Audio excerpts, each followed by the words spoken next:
pass, and it's one of the things that I've just seen on on textbooks, Madam Speaker. And Madam Speaker, unfortunately, what Kenyans know now is that social protection has become almost a sole mandate of elected leaders. When I go to the constituency as a member of parliament, when other members of parliament got down to seek support, to seek to do their representation role, we are added other roles, which include social protection. And Madam Speaker, that is why sometimes I get amazed when you hear people who are elitists, who are divorced from realities of the ground, saying how CDF should be removed, Madam Speaker. Even though CDF focuses not on social protection but infrastructure, it has actually ameliorated some of the challenges and pressures that were put on members of parliament. And one of those issues that are placed on members of parliament right now is the issue of social protection. Madam Speaker, I recently started my PhD studies, and I seek to undertake my thesis on challenging some age-old held theories, including separation of powers. Madam Speaker, a very good concept that talks about the role of an MP being legislative, representative, and representation, but forgets the reality on the ground, that when I go to the ground, the public knows that that is, by the way, it's not my main role. The public knows my role is social protection. The public knows my role is development. And where it works, why do we have to fight what works? If we see a system that is working, must we remain true to something that was developed in 18-something by somebody who didn't know my village, Kolokanyala, in Rusinga Island, who doesn't know those realities? And Madam Speaker, we now also have scholars, we have intellectuals who can also come with beautiful theories. And I'm one of such intellectuals who will come with theories that will either improve Montesquieu's theory or will overthrow Montesquieu's theory. It will take 20 years or so, but I'm saying that out of Africa, something beautiful is happening. And that something beautiful is a different model of development that ensures infrastructure is coming up, that accelerates infrastructure. Because our core area of accountability is through election. You don't do work for members of the public, they throw you out. Who wants to be thrown out? So, Madam Speaker, we have to reconceptualize how we think. And one of the things that this would help before it completely overwhelms MPs is the issue of social protection. Madam Speaker, we provide for people with medical needs. We provide for bereavement.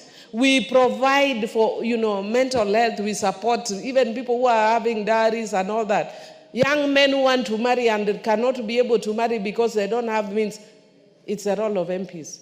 Madam Speaker, if I was asked to write a CV of what an MP is, it's very different from what I see the elite people write. Legislation, representation, and oversight. We are pastors, we are intercessors, we are preachers, we are social protection systems, we are ATMs, we do, pardon? Councillors. Madam Speaker, the list is endless, but we need to reduce it to a manageable level and look at the ones that work. And one of them that works excellently and people are coming from all over Africa to benchmark is CDF. And that is why, in order to shield us, let us make sure that the government at least takes the social protection to protect our vulnerable women, to protect our vulnerable children, to protect persons with disability, and other marginalized and minority communities in the society. With those few remarks, Madam Speaker, I support. Thank you. The Honorable Member for Suba West, Honorable Masara. Suna West, yes, Honorable Masara. I know you had a similar bill. Yes, proceed.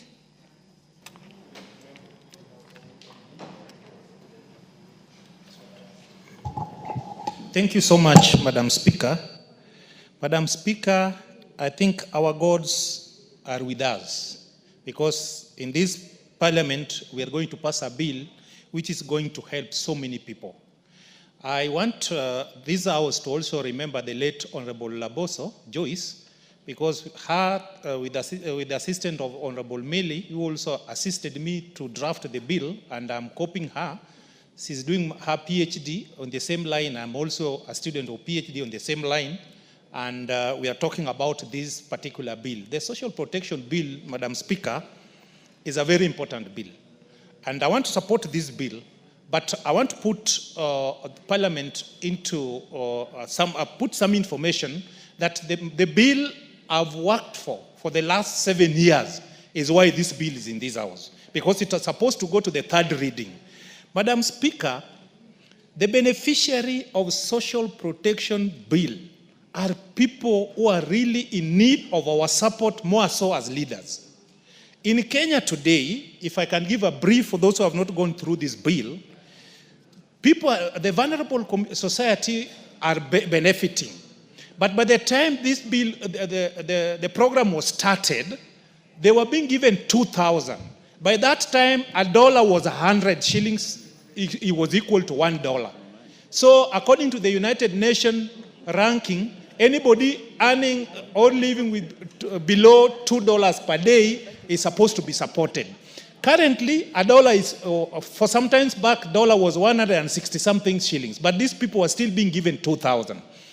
I'm supporting this bill, but in one condition, that we need to merge the two bills, because we don't want social protection, the bill, to give people tokens.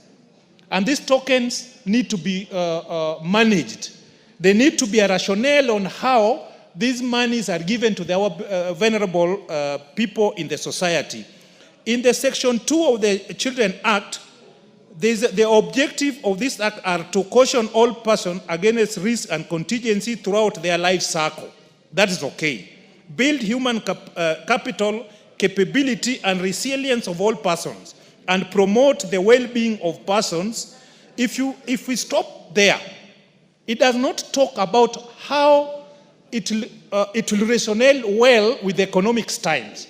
When there is fluctuation, when there is recession in the economy of a country, this bill, the current bill, is not talking about that. In my bill, it is talking about that all factors shall be considered each and every time with regards to what is happening in the economy. So, Madam Speaker, this bill needs to be pushed and to be concluded together with mine. Mine is in the third stage. How I wish Parliament can take mine, the majority leader to push it, whatever is not in mine can be added in mine, then we merge it, we come up with a bill which is progressive.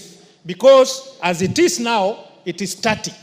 If it is 2,000, it is 2,000. If it is 1,000, it is 1,000. So, Madam Speaker, I want to support the passing and legislative on this particular item, but with some rider that all factors need to be considered.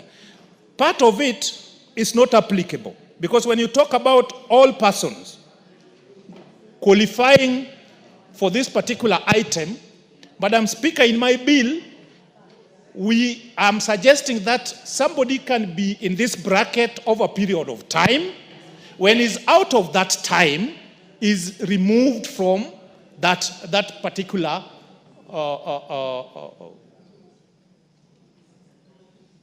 support. But this one is talking of all persons. So as I support this bill, I'll talk with most of our members and the leadership of Parliament so that we can bring them together.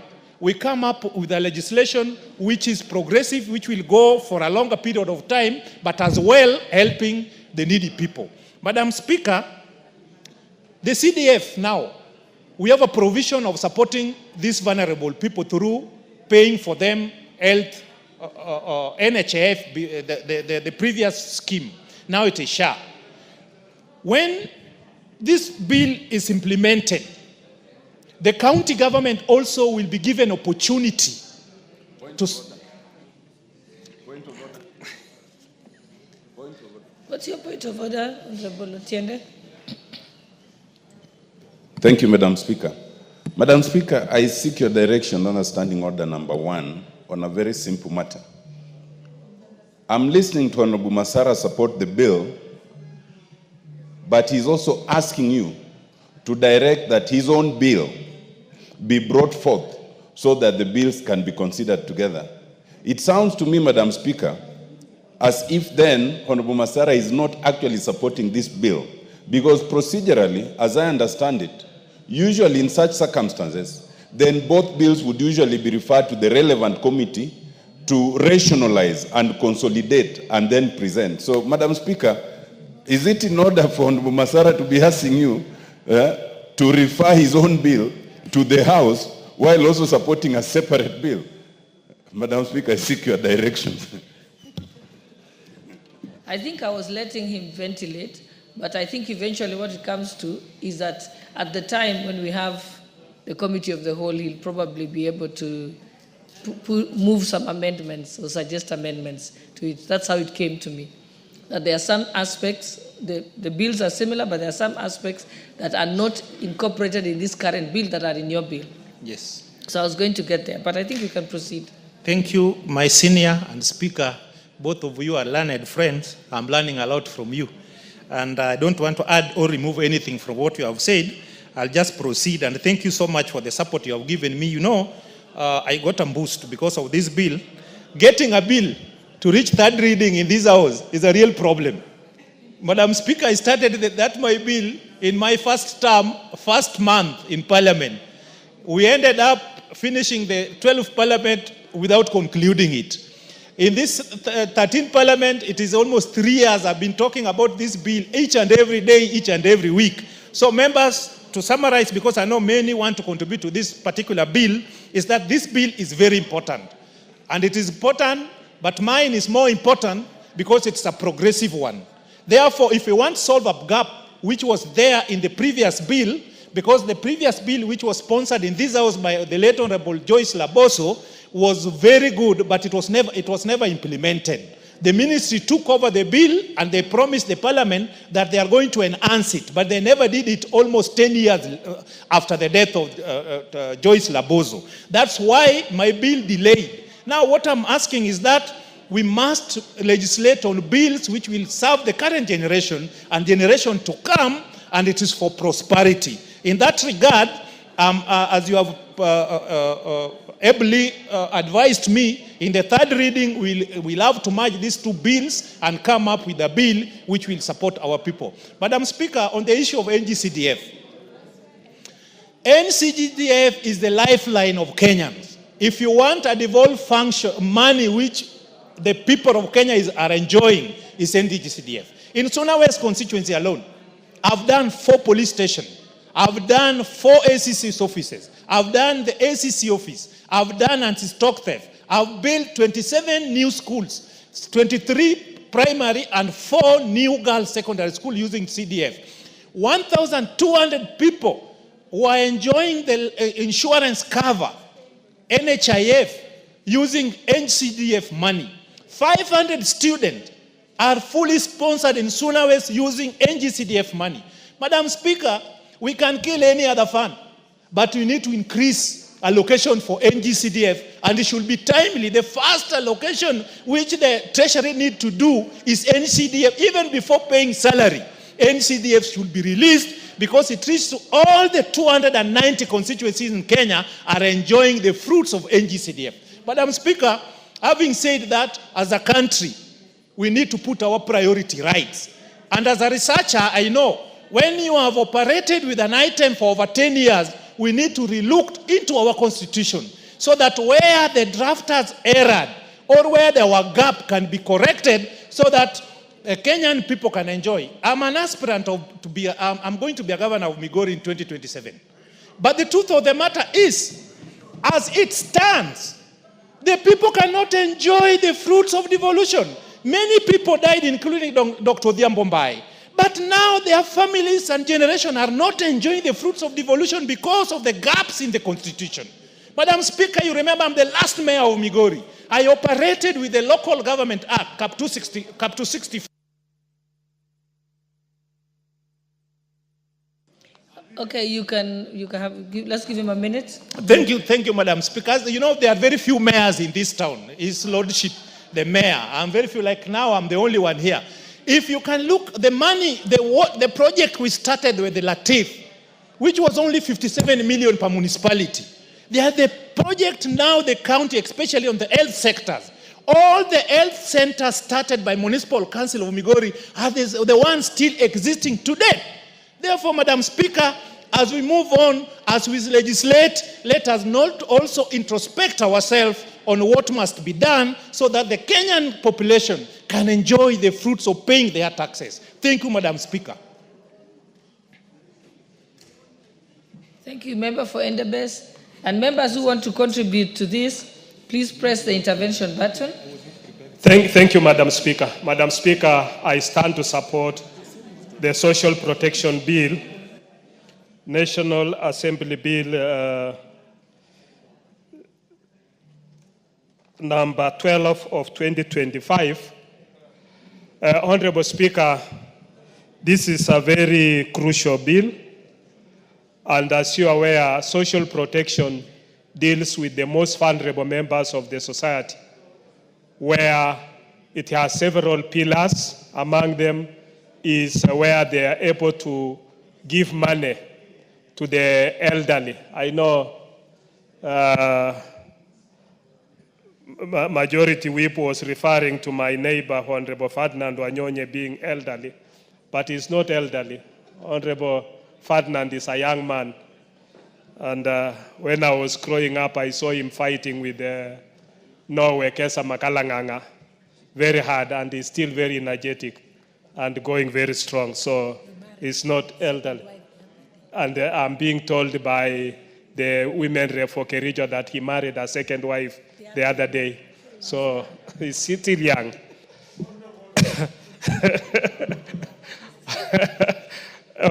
Thank you, Madam Speaker. So we've been seeing that in this bill, Honorable Speaker, the social, the SAF fund, the Social Accounts Fund, through the amendment to the Public Finance Management Act, will be able to be created. And this will also have a board, because currently as it is constituted under the Ministry of Social Protection, we only get communication as members of parliament that money is being credited into the accounts of those who are elderly. But you find that among those who are elderly, there is somebody who is 70 who is getting the money, and there is somebody who is 75 and is not getting the money.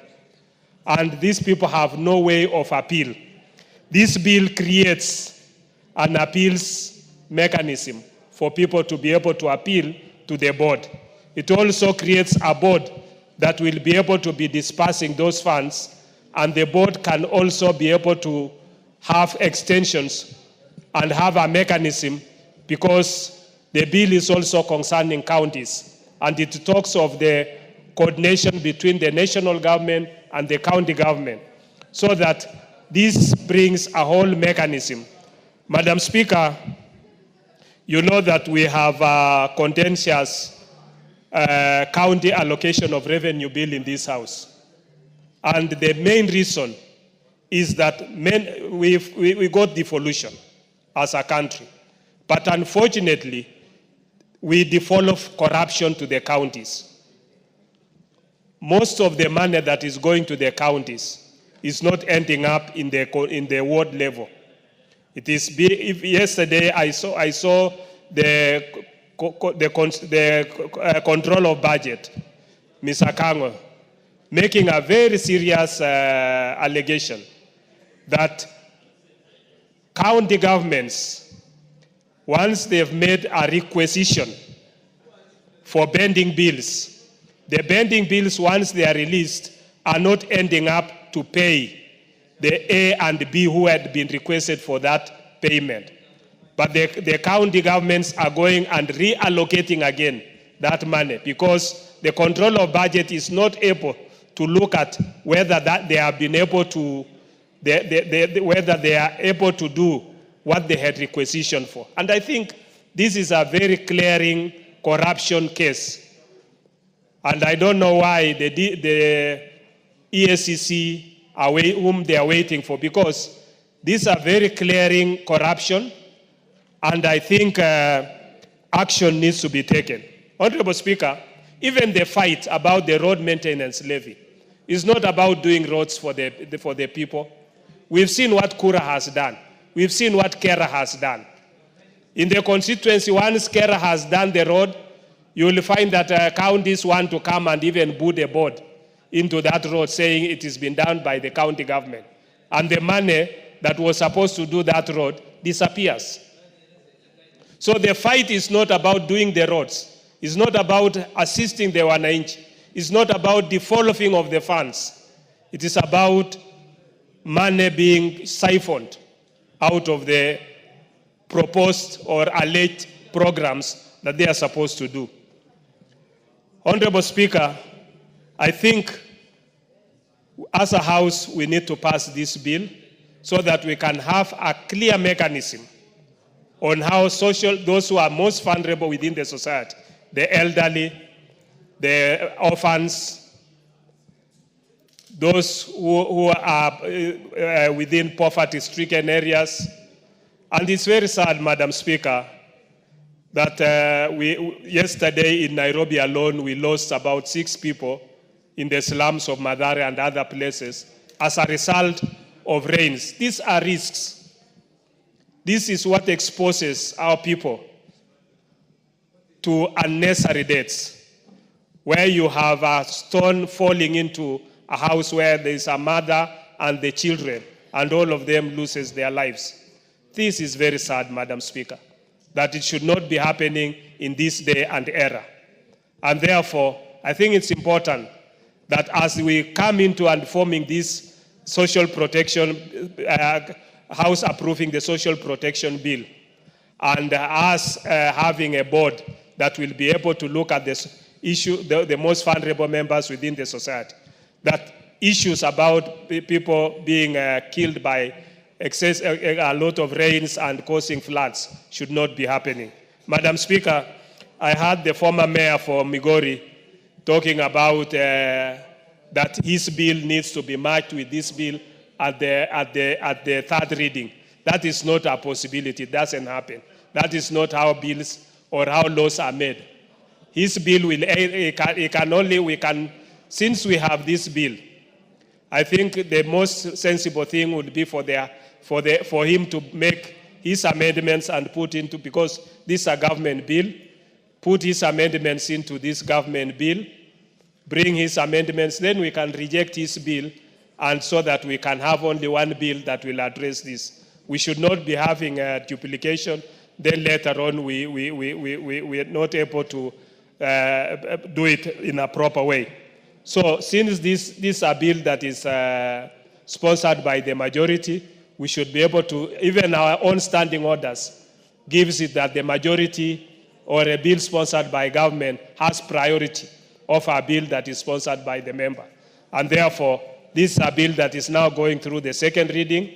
We'll be able to pass it. Then once we pass as a House, and because it's a priority, we can go to the committee of the whole House, pass this bill, it goes to the Senate, and the Senate can also fast track it so that it becomes a law. With those few remarks, Honorable Speaker, I want to support this bill and hope that we can be able to fast track it and make it necessary for Kenyans to be able to enjoy social protection. Thank you, Madam Speaker. The Honourable Member for Kericho County, Honourable Beatrice Kemei. Thank you, Honourable Speaker, for giving me this opportunity. And on the onset, I want to support the Social Protection Bill of 2025. Honourable Speaker, this is a very, very important bill to me and even to us as members of Parliament. Social Protection Bill.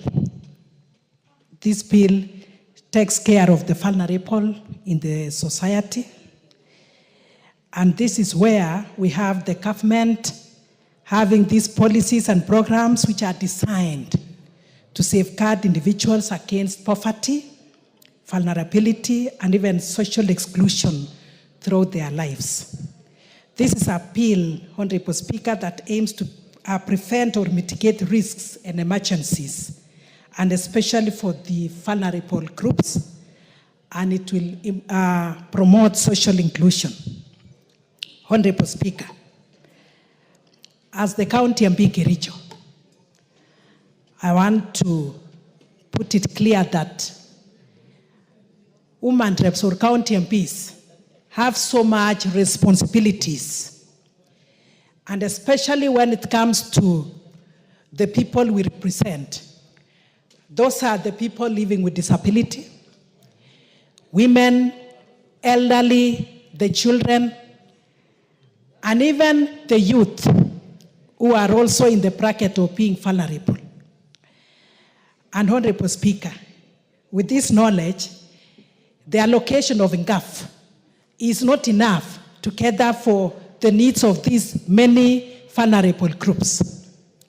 I'm glad when we have this bill because it will help us so much. And especially when it comes to the basic needs.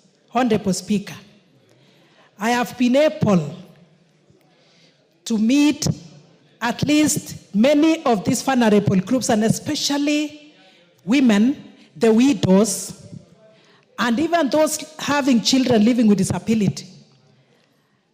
With the allocation of NGAF, I've been able to help quite a number. Over 20 have habitable houses.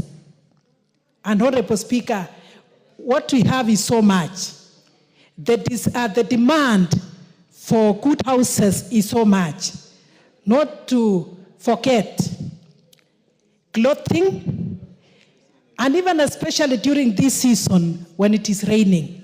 Those who don't have blankets are so many, Honorable Speaker. Those who don't have good shelter are so many.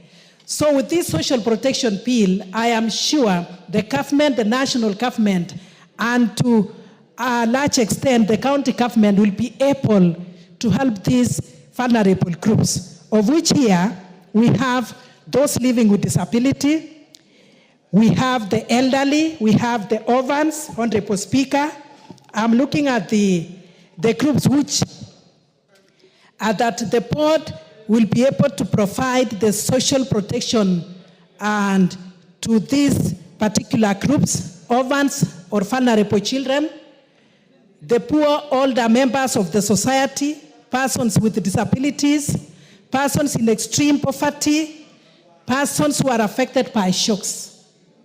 So, Honorable Speaker, we have these categories, and even in Kericho County, we have so many of these, not forgetting the parents who have these vulnerable children. They cannot work, they cannot even provide for these vulnerable children, the PWDs and even others. So this is a very, very important bill for us, and I support saying that this bill will also lift a burden on the members of the society, on the members of the church.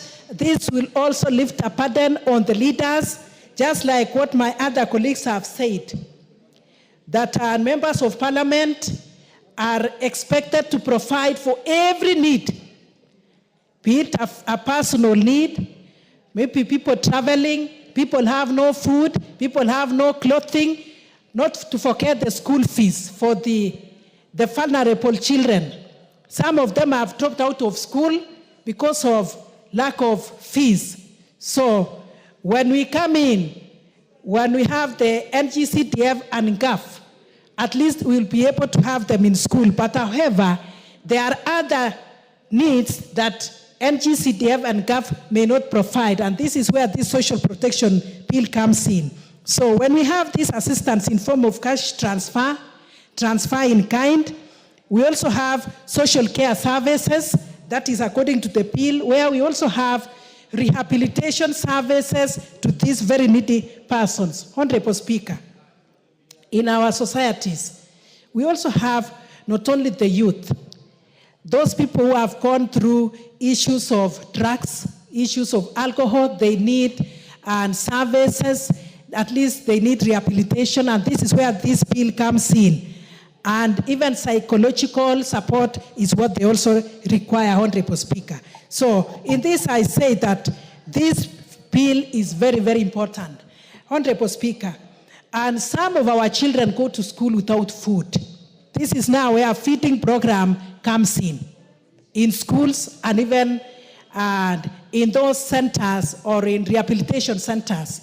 Some of our children will only have one meal in a day, and the meal is the meal that is in school. So with this bill, I am sure a feeding program will also be upheld, it will be promoted.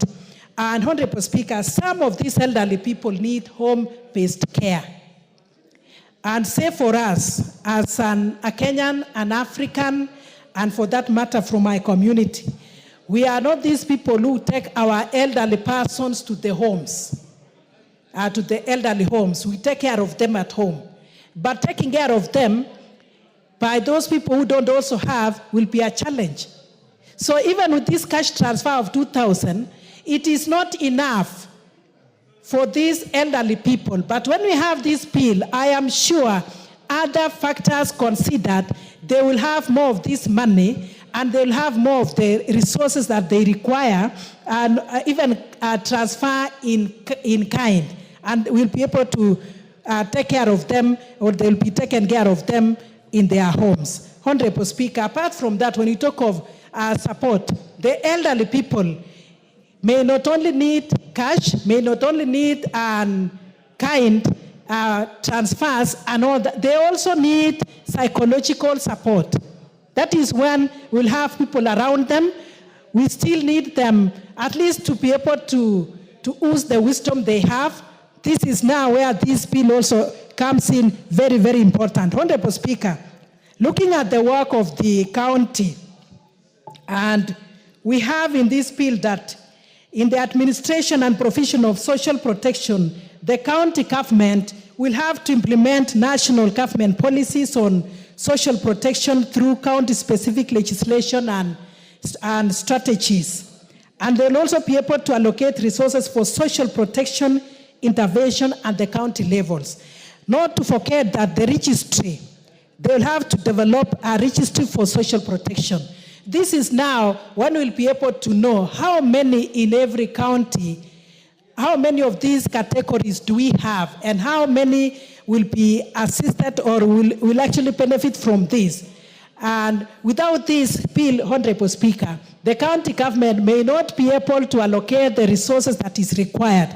But as we have this bill, the county government, in collaboration with the national government, will be able to reach even with those ones in the deepest parts of our counties, Honorable Speaker. And especially this time, Honorable Speaker, some of our elderly people and even the vulnerable may not be able to have food. Even with the subsidized fertilizers, some of them may not be able to plant.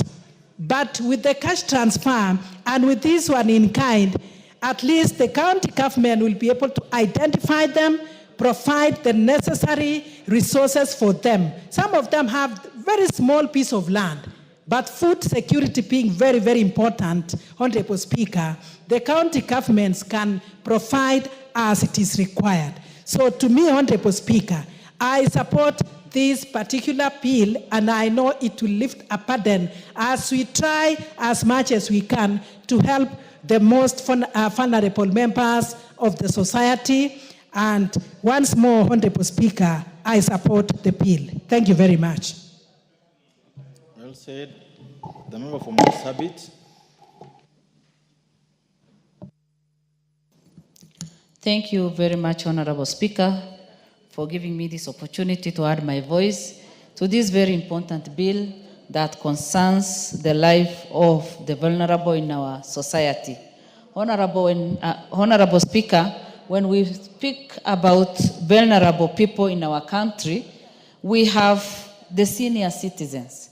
The senior citizens maybe who have been working in the past, but today they live in a very poor situation in different parts of this country. They don't have anything that protects them against any danger.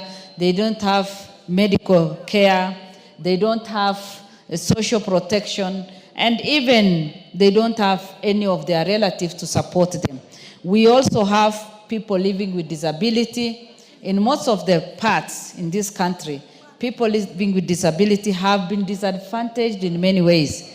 And most of the time, African society look at them and they feel that, you know, any person living with disability is like a curse to that family or the relatives. And they hide them, they keep them, they are not exposed, they are not given opportunity to go for education, they are not given the opportunity for any protection against any danger, they are not even given medical care.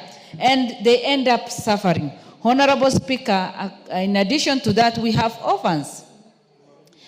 Children who have been orphaned and they have no parent to take care of them. And most of the time, even their relatives take advantage and they end up mistreating them. And this bill will come in and give them hope. And that is why, as I stand, I support this bill, because we'll be able to take care of the minority, the vulnerable, the people living with disability, the elderly, the orphans. And again, I want to talk about drug addiction. Drug addiction in our country is getting out of hand. Our young people, out of frustration, many of them have gone into drug addiction, and many of them are in need of going to rehabilitation centers. Honorable Speaker, as a country, we need to plan for them. We need to take care of them. We need to see how they can be rehabilitated and come back to the society. The parents of those who are drug addicted are suffering because they have no way to help them. And if this bill can also put into place how they can be assisted, that can really help. Honorable Speaker, another category of the vulnerable in our society is the people living with HIV/AIDS. We know very well that HIV/AIDS is something that affects our society and something that has been here with us for many years now, and many families are affected. And these are the vulnerables in our society that need serious attention. And this social protection bill will help all the people that are in need of the government support in every part of the country. And then we will be able, even for us as members of parliament, then we'll be able to know our needy people and support them through this bill. Honorable Speaker, we need to have, we will not be able to take care of all the vulnerable people in our society, simply because, like where I come from, we have people living in different parts of that country, Marsabit, and the distance between the headquarters and where the people are living is quite long, and we may not be able to know. So it is good for the government to take serious, to give serious attention in collecting the data of the vulnerable in every part of this country. And as we do that also, Honorable Speaker, one thing that can guide us is the poverty level in our country. The poverty level in our country is quite high.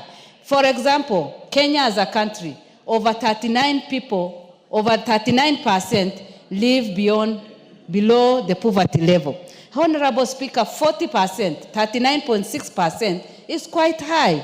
And to make the matters worse, the vulnerable in our societies are nowhere.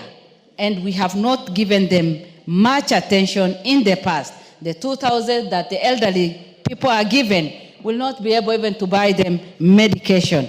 Like when you consider the poverty level, the county that I come from, Marsabit, it's at 66.something%, meaning that many people are living in that very poor situation. And when this social protection bill will come into place, then we'll be able to trace all of them where they are and give them the necessary support. Honorable Speaker, there is another challenge that I want to bring out as we register our people, and especially for those people who come from the border counties, like my county. Our people don't have the IDs. I thank the president who has now said that the IDs should be given without any serious vetting. Honorable Speaker, we have elderly people of over 70 years old who do not have IDs, and yet their children are graduates, their children have gone to universities, their children are working in Kenya, and yet they have been denied. So as we push for this bill, I want to also request the government to make sure that the elderly in our country, the elderly people in our country, and especially counties like Marsabit County, which is at the border, should be given special priority for people to be registered and given ID cards so that they can also qualify for this bill and for this social protection care, so that they can be given and they can be included in the list.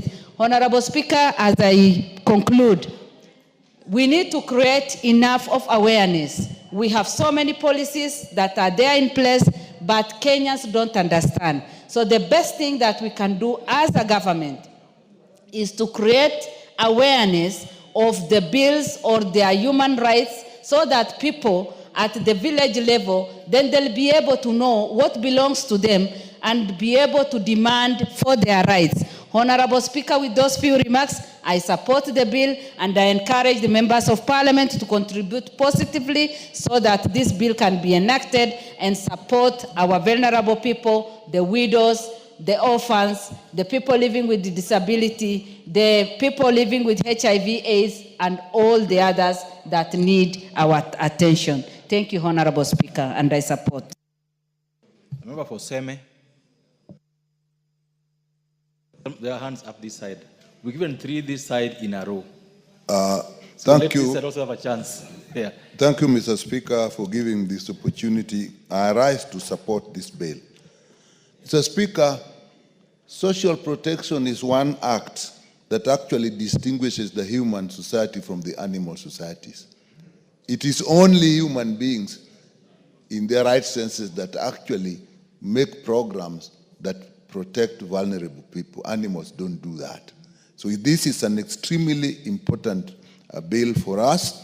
And our Constitution, the 2010 Constitution, actually takes care of that. And this is in line with the Constitution.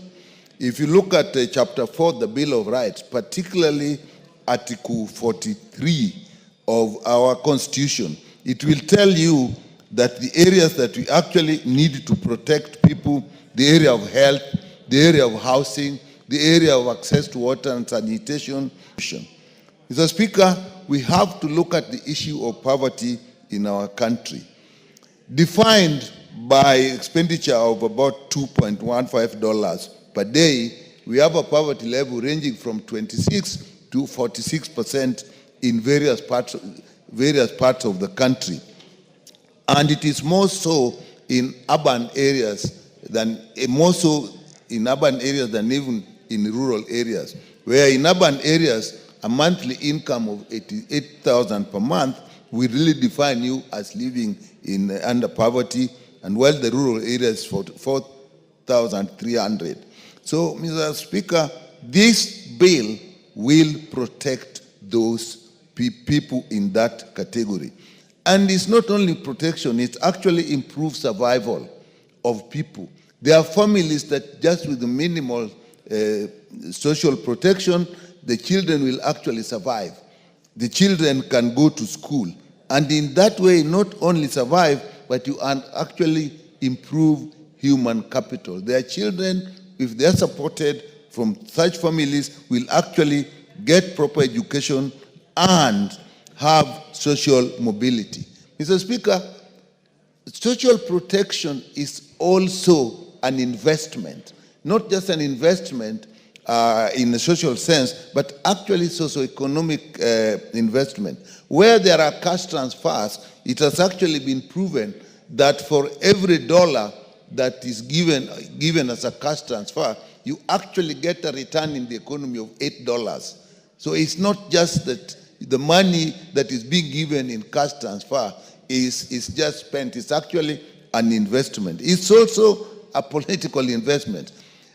Some of us may know, some of us may have heard about President Lula, who actually, people forced him to go back even after coming from jail, being jailed by his opponents, because of the social protection programs he started that actually moved a large number of Brazilians from poverty into middle income level. So this is something that we really must support. I know there was the bill of the late Honorable Laboso, which I actually participated in, but I think it was not actually implemented. Having this bill, I think, is the right thing, and I hope this time we are serious about it. And social protection is in all areas. If you look at the area of just survival, the area of food, the care, all these are actually social protection. So, Mr. Speaker, in our country, we actually have a lot of ongoing social protection programs. But I think this bill will actually help to organize and coordinate them. Mr. Speaker, to politicians, members of parliament, you know how we actually contribute to all social ventures in families. And if you have proper social protection, some of that will actually be taken care of. In this country, there are a lot of ongoing social protection programs, but most of us just think of cash transfer programs, which we have for orphans and vulnerable children, which we have for elderly persons, which we have for persons with disability. But even feeding programs in schools are a social protection. Even agricultural subsidies are actually social protection. Social health insurance, like what we have in SHA, replacing it, that is also a social protection and a social security. So, Mr. Speaker, we have this, and they are going on, but they have challenges because there is no legal framework that takes care of this. And the challenges, if you take, for example, the cash transfers, the issue of disbursement is a big issue, and we've never gone through a session without a member raising the cash transfer for elderly persons. Some people are not getting the means of getting the cash transfers. We tried direct payment. We tried getting now into mobile phones, and we still have a problem that with the disbursement.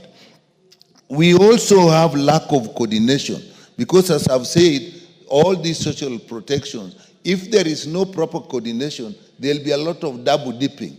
So you'll find that a family may be getting under a disability area, then the same family will be probably getting it in bursary, the same families will be having orphans and vulnerable children. So there is need for some coordination. And that's a big challenge in the social protection programs that we have. There is the issue of just pure theft and grafts, because if it's not properly organized, now in cash transfers, there are people who are helping the persons that are the recipients. And these people themselves actually do steal from these people. Even the officers that are actually running these programs. Even the banks, some money even get lost in the banks. So again, there is need to do that.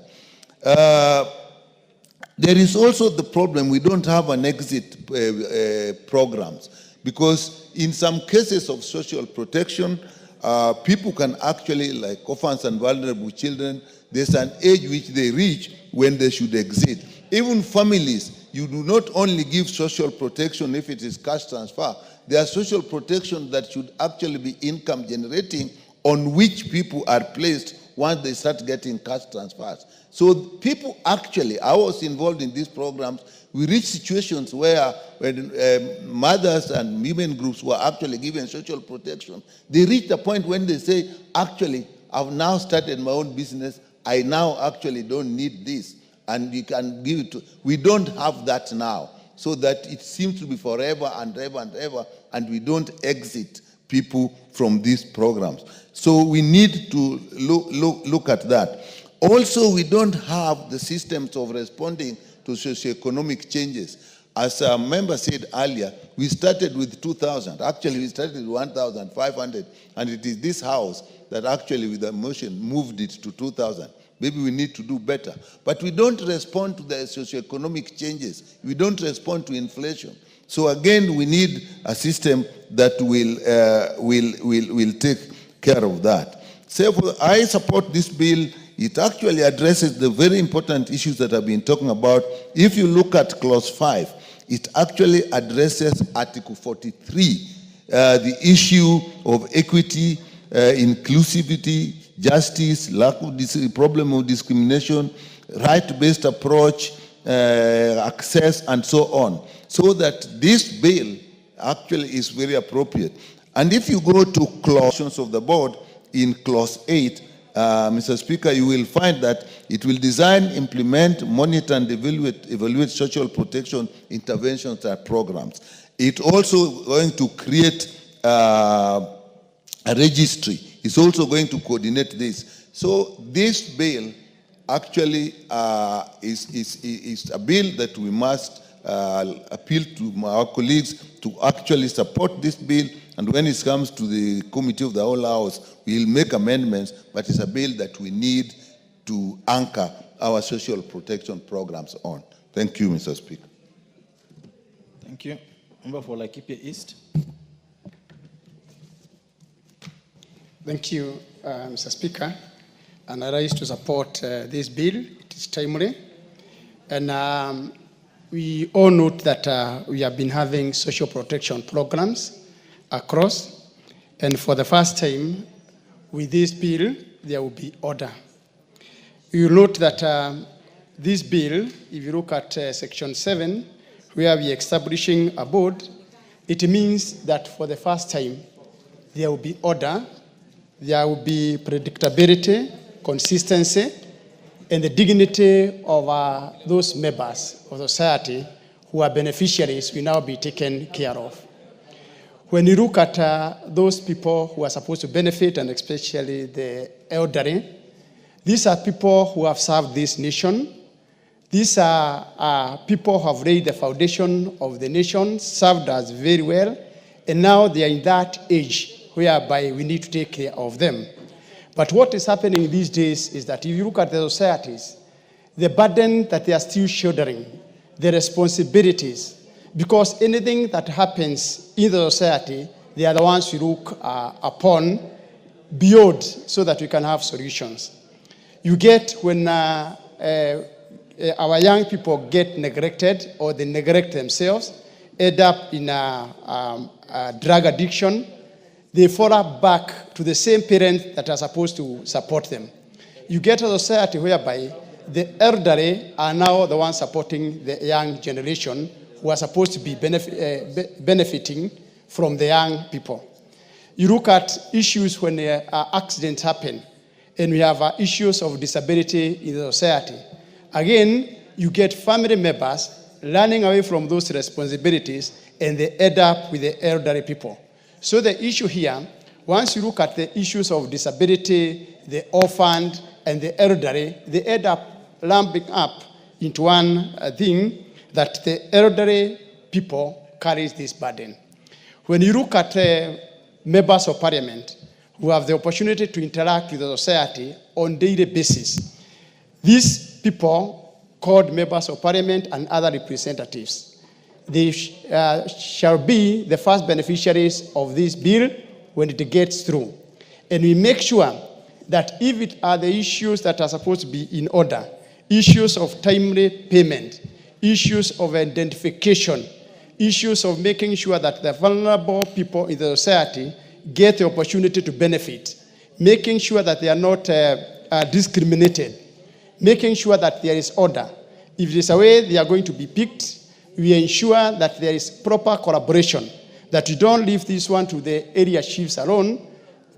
Proper teams are set up on the ground to make sure that there is the automatic qualification of the needy in the society. Mr. Speaker, if you look at the mode of payment, cash transfer, Again, these are some of the issues that this board must be concerned to ensure that where you come from, you don't suffer because of coming from an area where modes of payment are not friendly to that kind of a society.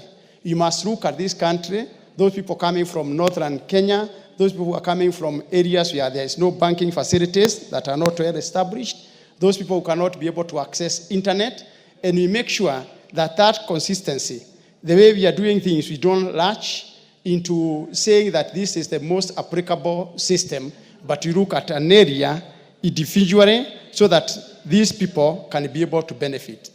The token they are given, some people might look at it as a very rich money society. Today, you wake up in the morning, get people lined up in your compound as a member of parliament, and you give them 200 shillings, they are very happy, very satisfied that you have given them a livelihood for the day. But if you look at this money, and I'm happy that members of parliament have identified this income as an economic stimulant, because at the end of the day, it stimulates the economy of a particular area. A person earning even 2,000 per month, it's enough to cushion these families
from street, hardly 10 meters from one group to the other, you find people who are vulnerable on the streets.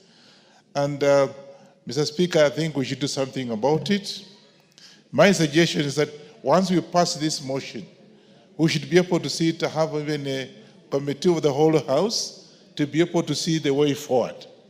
And I can tell you, one of which is that we then, of course, will have the government that we actually oversee, the government that we normally look and direct, that we direct the reform at department specifically to deal with this vulnerable group that are on the, that be able to deal with them, so can be able to see these are our brothers and sisters, blood relations. I've also had a chance, Honorable Speaker, to travel. I was in Denmark, and I've also been in Poland, and I can tell you that I think once we pass this motion, we'll then be able to do the benchmarking and see how these two countries have actually dealt with the vulnerable groups in those respective countries. And they have set up a department that specifically dealing with this kind of issue, and I think we are not too far from it. And therefore, we therefore should be able to deal with this case by even doing the benchmarking. Secondly, the infrastructure that currently we are dealing with in our own respective constituencies and areas where we represent the people. I think infrastructure is very important. See, for example, in Nairobi, the area like yesterday, some friend has just mentioned, Mathari, where people live in a very bad condition. These are Kenyans like we are. We can't exclude ourselves from this group. And so yesterday, and I couldn't even believe, where the whole family actually was smashed by the stones that actually were trampling as it was raining. We have that problem, and therefore we should be able to do something about this and deal with at least even infrastructure to be able to look at the living standards of our people. Because these are people. We also want to look at the benefits that we can be able to have as we set up a department or whatever it is. It can also be spread in all constituencies of this country, 290 constituencies, and so that each constituency can be able to deal with cases of disabilities, cases of these people who are parentless, people actually the aged that actually do not know what to do, so they can be able to have at least the money that can be transferred to these particular families. And I can assure you that from my own observation, without pointing a finger to an individual, this money that has been given to the cash transfers, Mr. Speaker, you'll be shocked, is part of the corruption in this country. Money has always been transferred properly. It's supposed to be, there was 1 million shillings, and I think the 2 million shillings, okay, fine. Once he gets 2 million shillings, the family gets 2 million shillings, it's good enough. But that money sometimes is never reached to the people that are supposed to get the money. I find the money actually, somebody signs off, say, yeah, we just transfer the money, and yet the money has not been transferred to the people that are actually supposed to get that money. So I want also to ask the House here today that we pass this particular bill and set up a department, create a department. I don't know in which department, which I think maybe whatever it is, so that can specifically be dealing with this particular issue, as I mentioned, so that they can be able to, how people are benefited, can be listed, who are the beneficiaries of this particular one, how do you go about it in terms of infrastructure and the rest of it. Remember for Kwanza, this bill establishes a board. There's a board inside this, in the bill. Yes, I'm supporting it. Now I'm just asking if you're proposing for another body, another agency. No. After passing this particular bill, we'll then be able to come up with what are suggestions to reinforce whatever we have said, because it's a very important bill. And I want to thank the person who raised this bill, because it's important. Out here, we're having problems. And you walk out here, Mr. Speaker, you walk even the street now, and you get embarrassed. You say, are you a Kenyan? When some people run after you, they have not eaten, and what have you? People who slept on the streets, people who actually don't have clothing. So that's what I'm saying. We are, after passing this bill, we'll then be able to look at what implementations can be able to reinforce this particular bill. And I think, the Speaker, without wasting so much time, I want to say that I support this, and I hope and pray that we'll be able to take some of the considerations I've just listed and be able to see that people who are suffering out there can actually benefit from the same. I support. Member for Nambale. Thank you, Mr. Speaker, for giving me the chance to speak on this bill. Mr. Speaker, I can say that this bill is very timely, and is one of the bills that will help protect our vulnerable members of our society, and then, so that they can ensure that they also realize the provisions of Article 43 of our Constitution on economic and social rights. Mr. Speaker, you will note that under Article 43 of the Bill of Rights, it provides that each and every Kenyan has the right to free from hunger. Then you ask yourself, is this a reality when you walk around our constituency, that each and every Kenyan is free from hunger? There are people vulnerable. There are very elderly people who cannot even attend to their farms. They have no children. They have nobody to support them so that they can farm and have food on their table.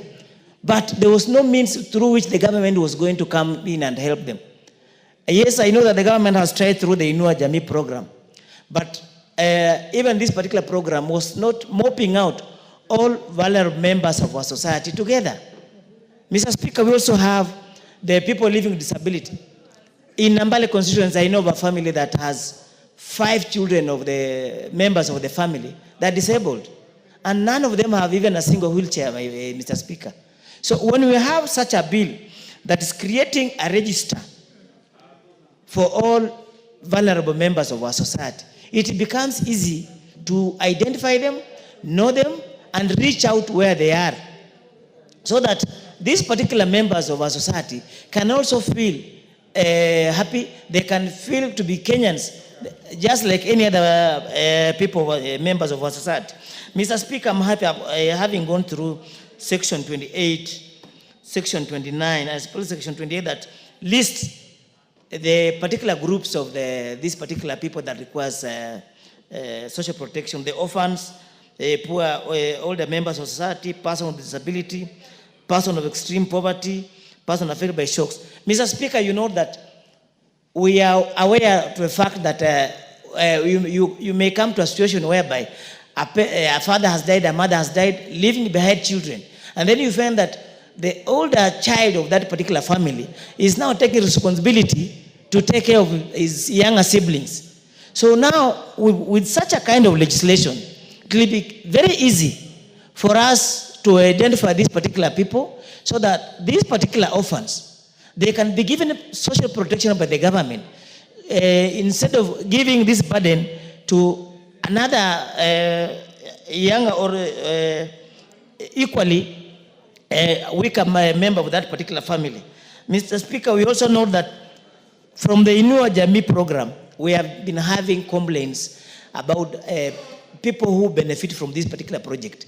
The way the people are being identified so that they can benefit from the project, from the program. But this particular bill, under Section 32, provides for a review. If a member is dissatisfied that he is a person who is a vulnerable member of society, yet he has not been captured in the register, he can apply to the board for review, so that the board can consider a decision.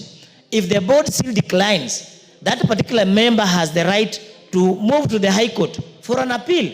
These are very comprehensive provisions that are going to ensure that there is no favorism in terms of selecting on who is supposed to benefit in the program or who is supposed to be identified as a vulnerable member of society.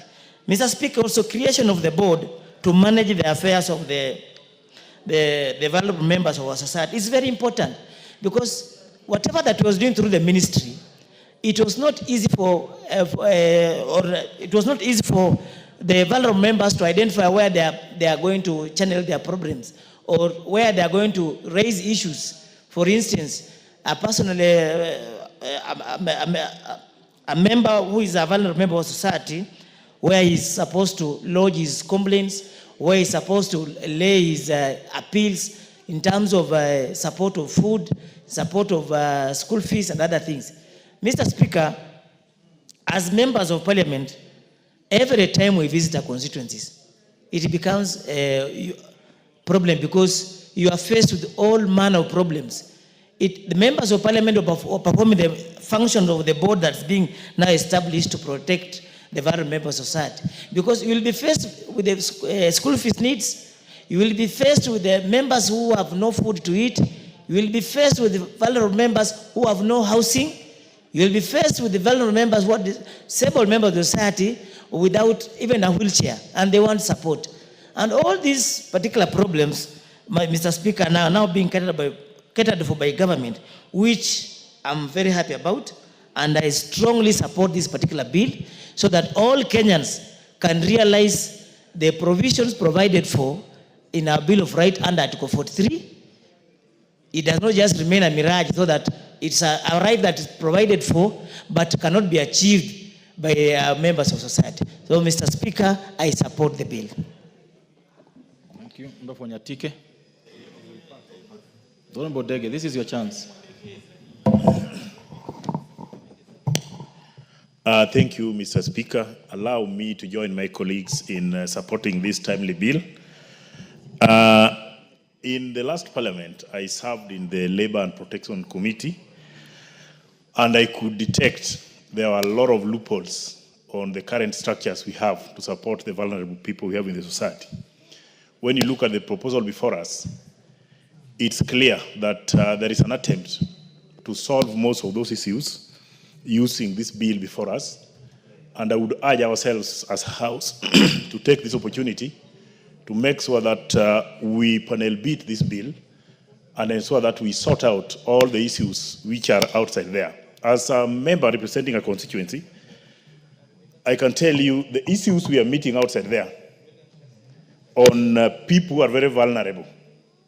It's very tempting because you'll find yourself to be changed from a honorable member of parliament to be a welfare officer, because majority of people who cannot make ends meet will always knock at your door because they don't have any way out, but they have to look for you as a leader to help them solve their personal issues, which I think this bill can help to cure, so that we have a way of making Kenyans be dignified. In fact, if you want to measure the success of a country, you look at how that country is treating people who are less fortunate with their midst. If you are in a country where people who are less fortunate are not considered and helped, that's a failed state. Again, you look at our country here and all over Africa.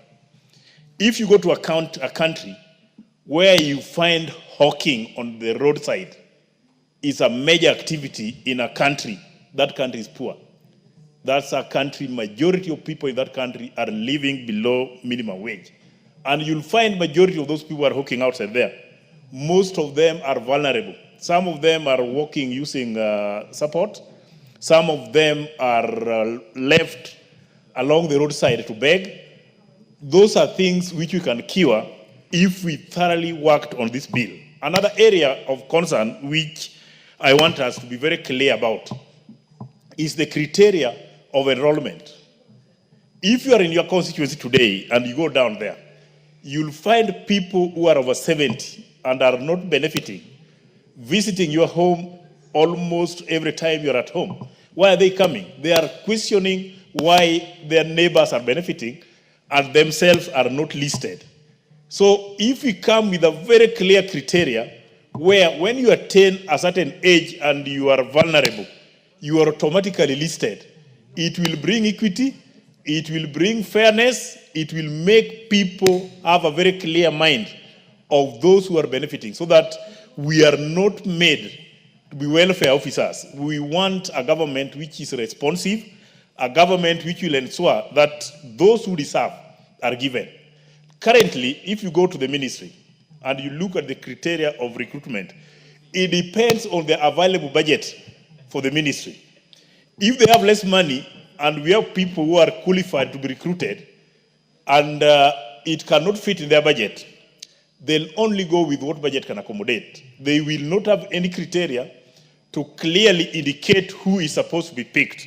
So I think if we come out with a bill or a law which will ensure that those who are qualified, the government is at obligation now and are mandated to ensure that these people are given money, I think we will be in a very fair country. We will be in a situation where everybody will be treated fairly and people will be happy in Kenya. On issues of how we can run this fund, I think by creating a board is very good. It's very good because currently the fund is being managed at the ministry level. There are no specific mandates which are coming out clearly and specific people who can be charged with the responsibility. The person available currently is a PS, and we know PS is having a number of issues around him. So by creating a board which will look into the issues related to social protection, I think this one is very good because it will also help us to go down and define what kind of human resource do we need to serve this board. What kind of people do we need to help implement this good idea up to the lowest level possible? That identification criteria, if we get the right people who can be charged with the responsibility to ensure that everybody within our society who are qualified are rightly identified at the right time and are given the opportunity to be served by the board, I think this is going to be the fairest thing we are going to experience as a country. And Honorable Speaker, allow me to join my colleagues in supporting this bill. I thank you. Member for Nakuru Town East. Thank you, Honorable Speaker, for giving me this opportunity to support this very important bill on the social protection. Honorable Speaker, just a word of caution. Looking at the bill and the way it is structured, Honorable Speaker, and the way the beneficiaries will be picked, it is important for us to note, much as the bill has indicated provisions on how fraud, misinformation will be handled, it is important, Honorable Speaker, to look at the penalties seriously. Because how are you delisted from as a member, Honorable Speaker? It gives criteria on how your name is removed as a beneficiary, either by voluntary leaving or you're out of the country for over 12 months. Honorable Speaker, that is the area that we really need to look into so that, again, we don't benefit, or even dead beneficiaries who are already long gone, and yet they are still on a list, and the beneficiaries are still claiming that money and not putting it to proper use. Honorable Speaker, when I was looking at the bill and looking at the definition, the older persons are listed as 60 years. We had a discussion this morning where we were taking tea there, and they say, no, for you to benefit, it must be 70 years. And I am glad that the bill has now clarified that it is the older persons, because basically these are the most targeted population of this program. So 60 years, Honorable Speaker, for older persons as beneficiaries of this scheme, Honorable Speaker, will go along. The implementation, Honorable Speaker, is very key and well explained in the Act, where it talks about equity, social justice, things that has always been forgotten. In the past, you would find some provincial administration, particularly the chiefs, are the ones who are given that responsibility to go and identify, for them only to bring people who do not deserve. So the implementation of this goes towards people who are benefited, and now the inclusiveness, non-discrimination and participatory. And I think that is a key, Honorable Speaker, for us to be able to identify. Honorable Speaker, if you look at the clause 6, talks about the county government involvement. In Nakuru, for example, we have a place called Arms House. It is a place where elderly people are taken care of by the county government. It talks about how then do we bring on board county governments in this program. And it talks about the county government, different county governments will come their own legislation on how best can they ride on this act to be able to make their own legislation, so for them to be able to handle social protection matters. And in Nakuru, for example, it used to be very vibrant when we used to have the municipalities. But as we are talking now, you'll find only 3 or 4 wazees who are there, even sometimes lacking.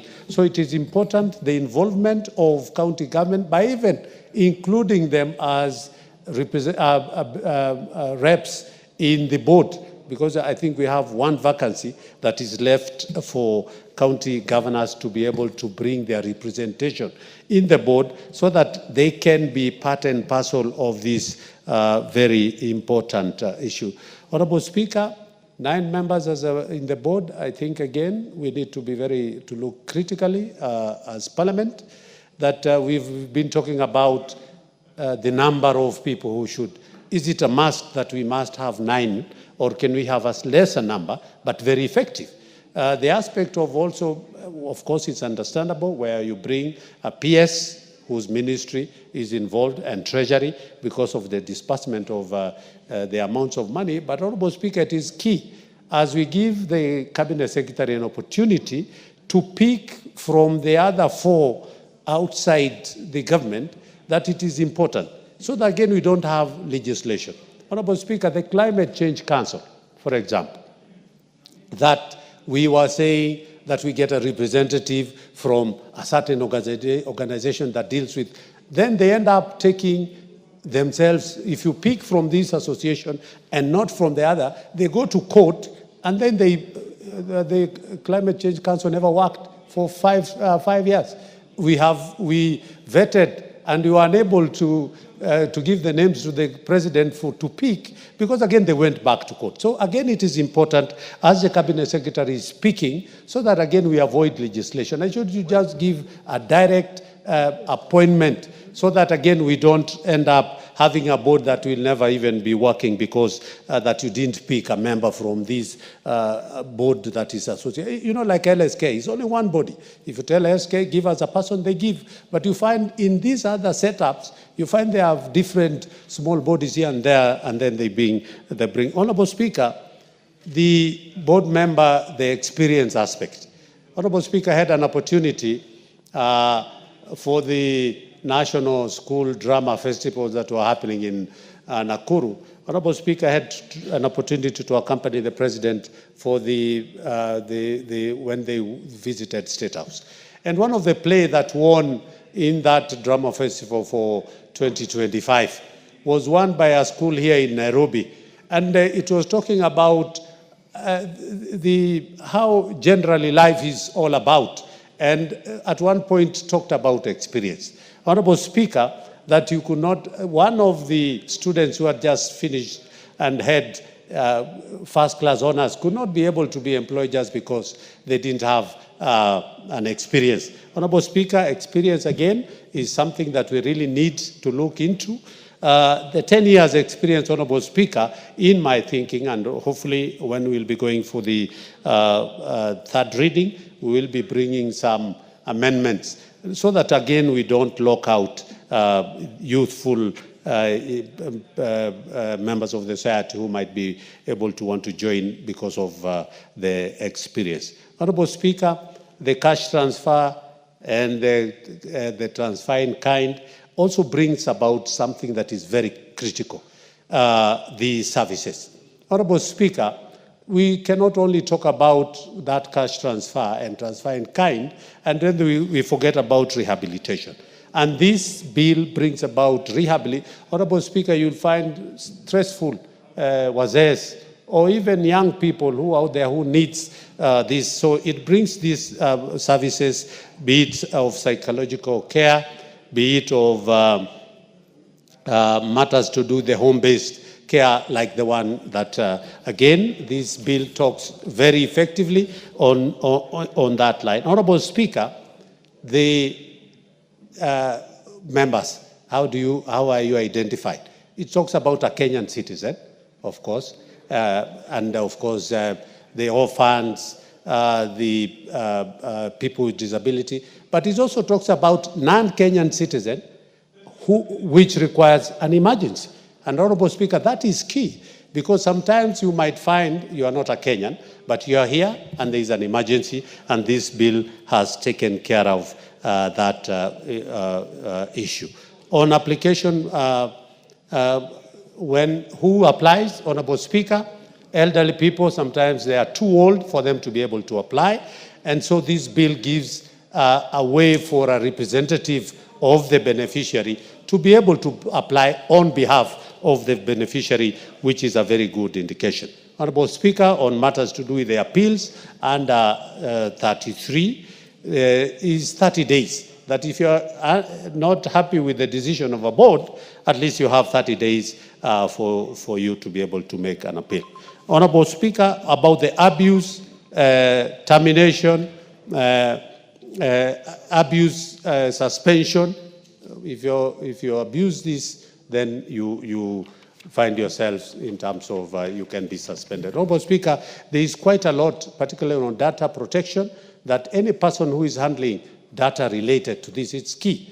So you must abide by the Data Protection Act so that you don't give out information that is required. Honorable Speaker, on matters of the penalties, I think that is another place that we'll be bringing some amendments. Honorable Speaker, a fine of 200K and 6 months because of unlawful disclosure, that is so little. It will encourage people to be able, and maybe fraud, 2 million and 5 years, that is where we should. So we'll be bringing some amendments, Honorable Speaker. And lastly is about the transition, that the board will take up all that was being done if it goes through, but most importantly, we don't go to what we have seen in SHA, that I'm a member of NHIF, and then when I transit to SHA, I have to register afresh. Honorable Speaker, the transition is very clear that you continue.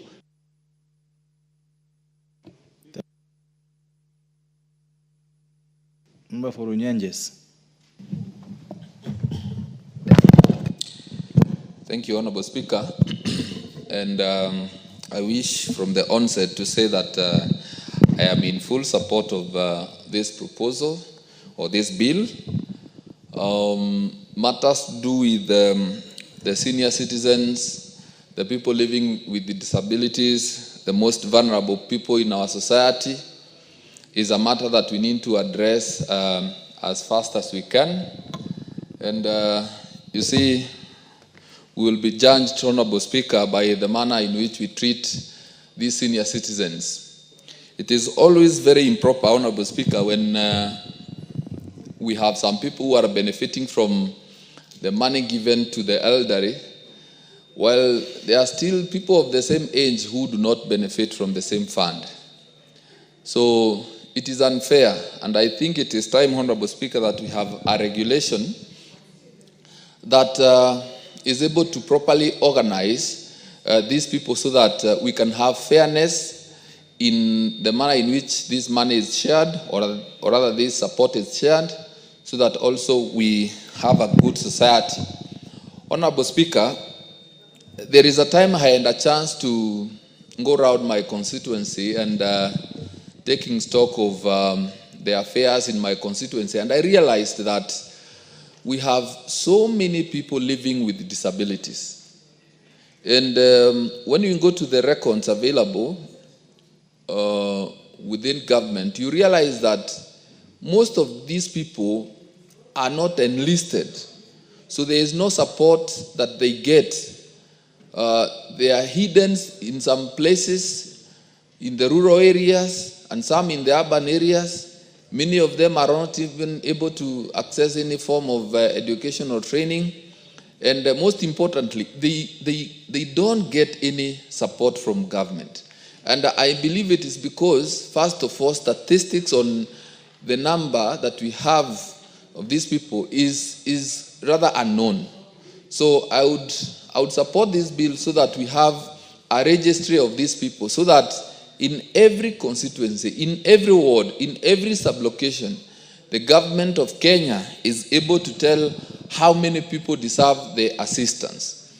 But going to what the Honorable Kionjori said, Honorable Speaker, even as we think of how to support these senior citizens and those that deserve this form of support, it's good to think of how we can support them to have extra income, because I do not think that it is sustainable, because the money that we give them is money drawn from the taxpayers.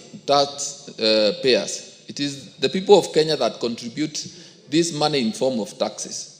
How about if we are able to enable or facilitate these people to make some extra money from what they do? Because you realize that a number of them have some pieces of land where they can do some basic farming. They can keep a cow, they can keep a goat. Some have some few coffee bushes, some have some few tea bushes. How about if we ensure that they can get more money from what they do?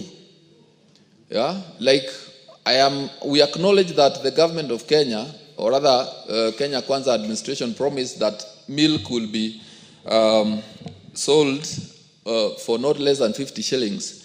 Yes, while that is happening, we also take notice that we are buying animal feeds at a very high cost.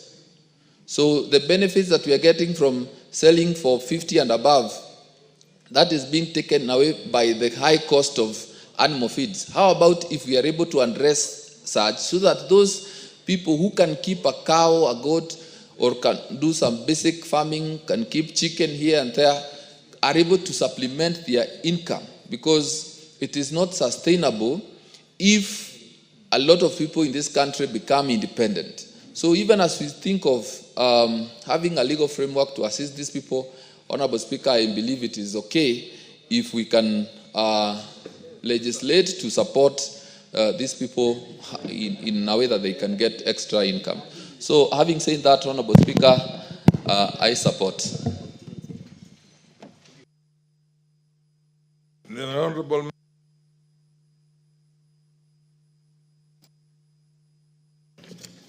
Thank you, Mr. Speaker, for giving me this opportunity also to support the bill, and I want to say I'm supporting the bill.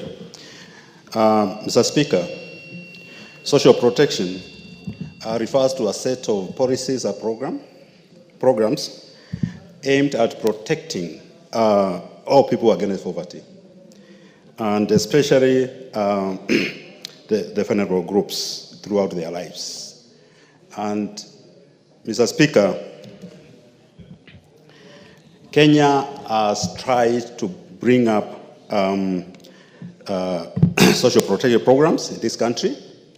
And according to Kenya Social Protection Policy 2023, there are 3 pillars which are supposed to guide on the issues of social protection in the country.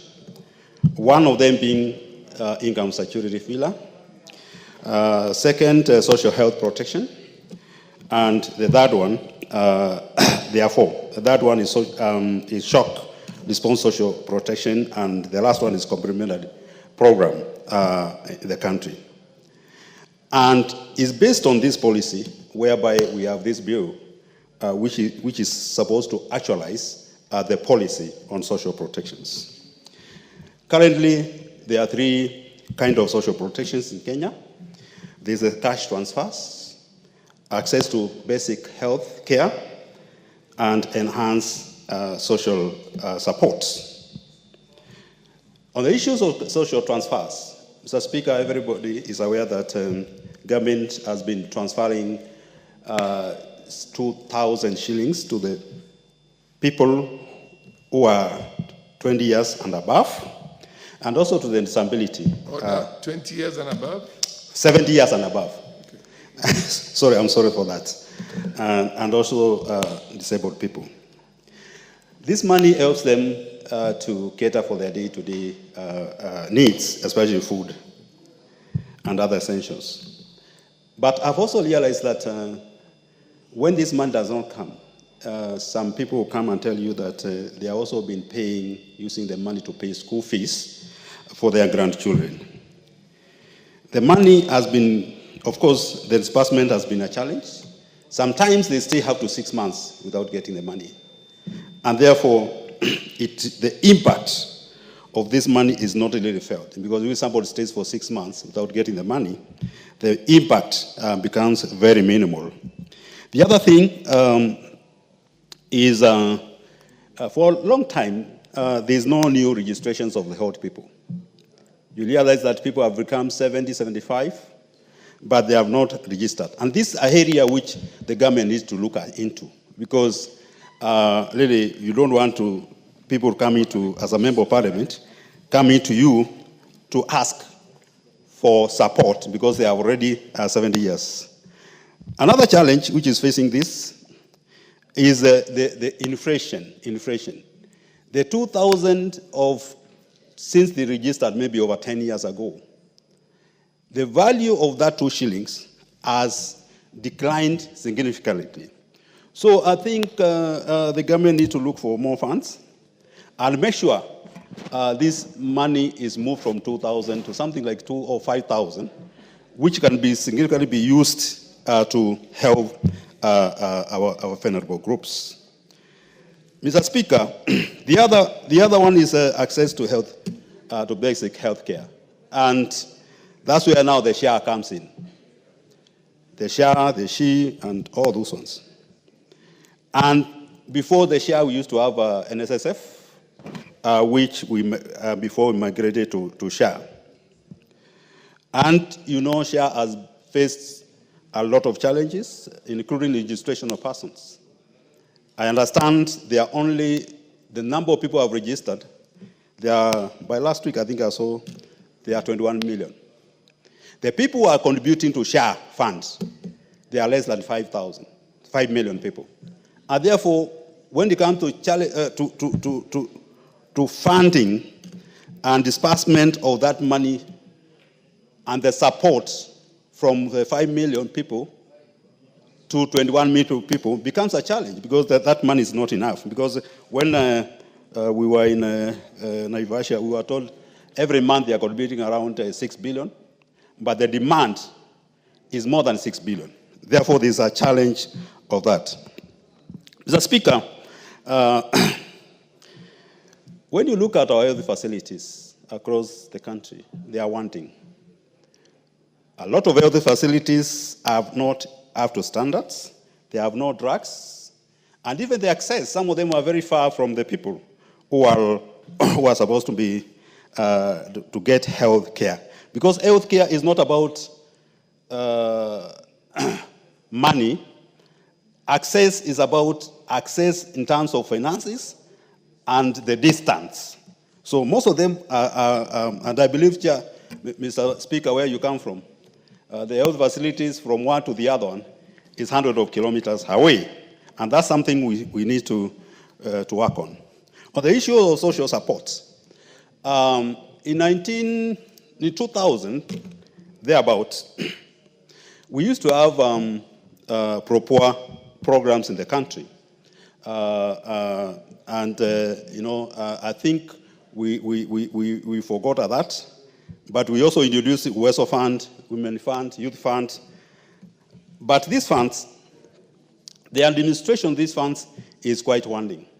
The disbursement, because I believe the money which was given, initial seed money, is still the money which is circulating, and the population and the demand for this money has increased. And I think government needs to look for money so that at least these funds, this initiative can have enough money to fund the people. But again, I will just be looking at the WESO Fund, Women Fund, and Youth Fund. Each one of them has one officer. Why can't we corrupt all the funds and make it one? Have enough staff facilitated to move around to dispense the money and collect the money which has been given to the groups. So passing of this bill and setting up the board I hope it is going to help to help to sort out these challenges, which has been faced by social protection programs in the country. With those few remarks, I support.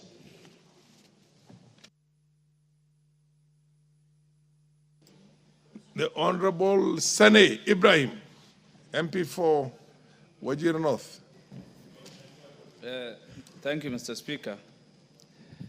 When we talk about social protection, what comes to mind is cushioning people from vulnerabilities. Cushioning people so that the risks they face is mitigated, so that you strengthen their rebound, they are more resilient, and be able to continue with life as it was. Mr. Speaker, from where I come from, northern Kenya, droughts and famine have been serious risks to lives and livelihoods of people. Pastoralists keep livestock for their well-being. Droughts and more so climate change of late, there has been serious concern on the adaptability of people with the emerging risks. Social protection has been with us for quite some time, Mr. Speaker. Relief food has been a common intervention, but that has not been effective. Then came the Hunger Safety Net program, which was co-funded by the donor communities. Civil society has been the driving force of that program. Hunger Safety Net has moved, there has been a shift from relief food intervention to cash transfers. Cash transfer has been a very effective way of responding to vulnerabilities and risks in that note. Mr. Speaker, cash has been effective in doing away with cartels and corruption around the sale of relief food. Cash has been direct to the recipient. There were no intermediaries.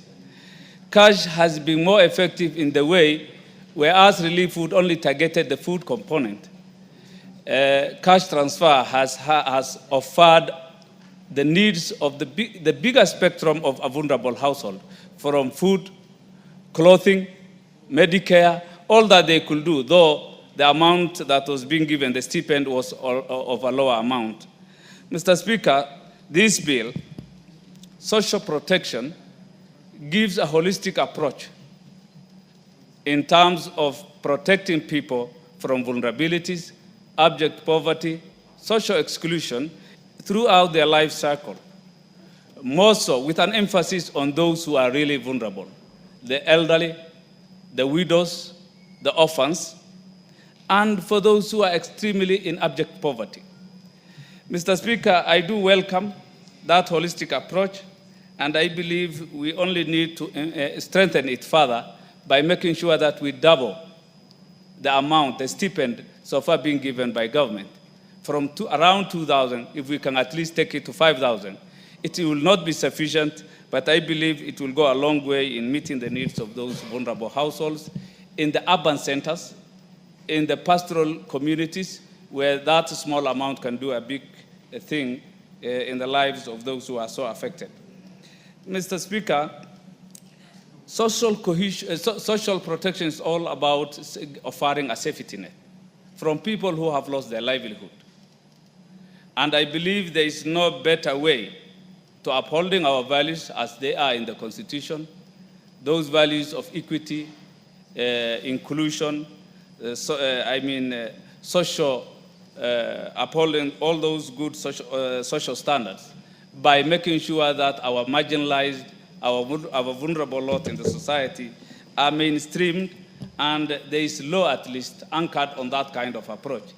This bill has come the right time to make sure that social protection is anchored on laws that are, it's not only left to the civil society rather, but the government takes the front to make sure that our vulnerabilities are addressed.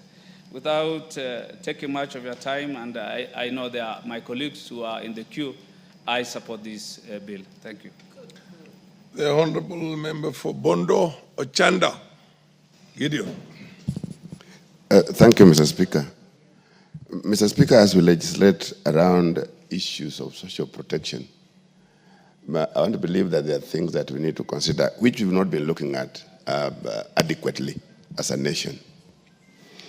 Number one, in the modern countries, modern world now, every young person after college starts thinking seriously about his or her life after work or upon retirement.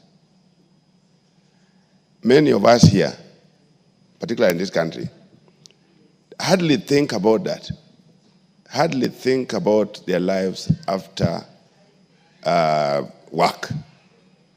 And yet, this, if you go to the West, you go in most of the modern countries, the young people start looking at what is it, how are they going to be after work?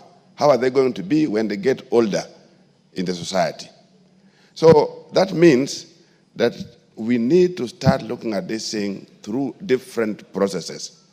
Either we have to place some element of education, either in the curriculum, towards end of college, towards end of school, so that young people get to know that there's life after retirement. And that life is not in anybody's hands, it's in their hands.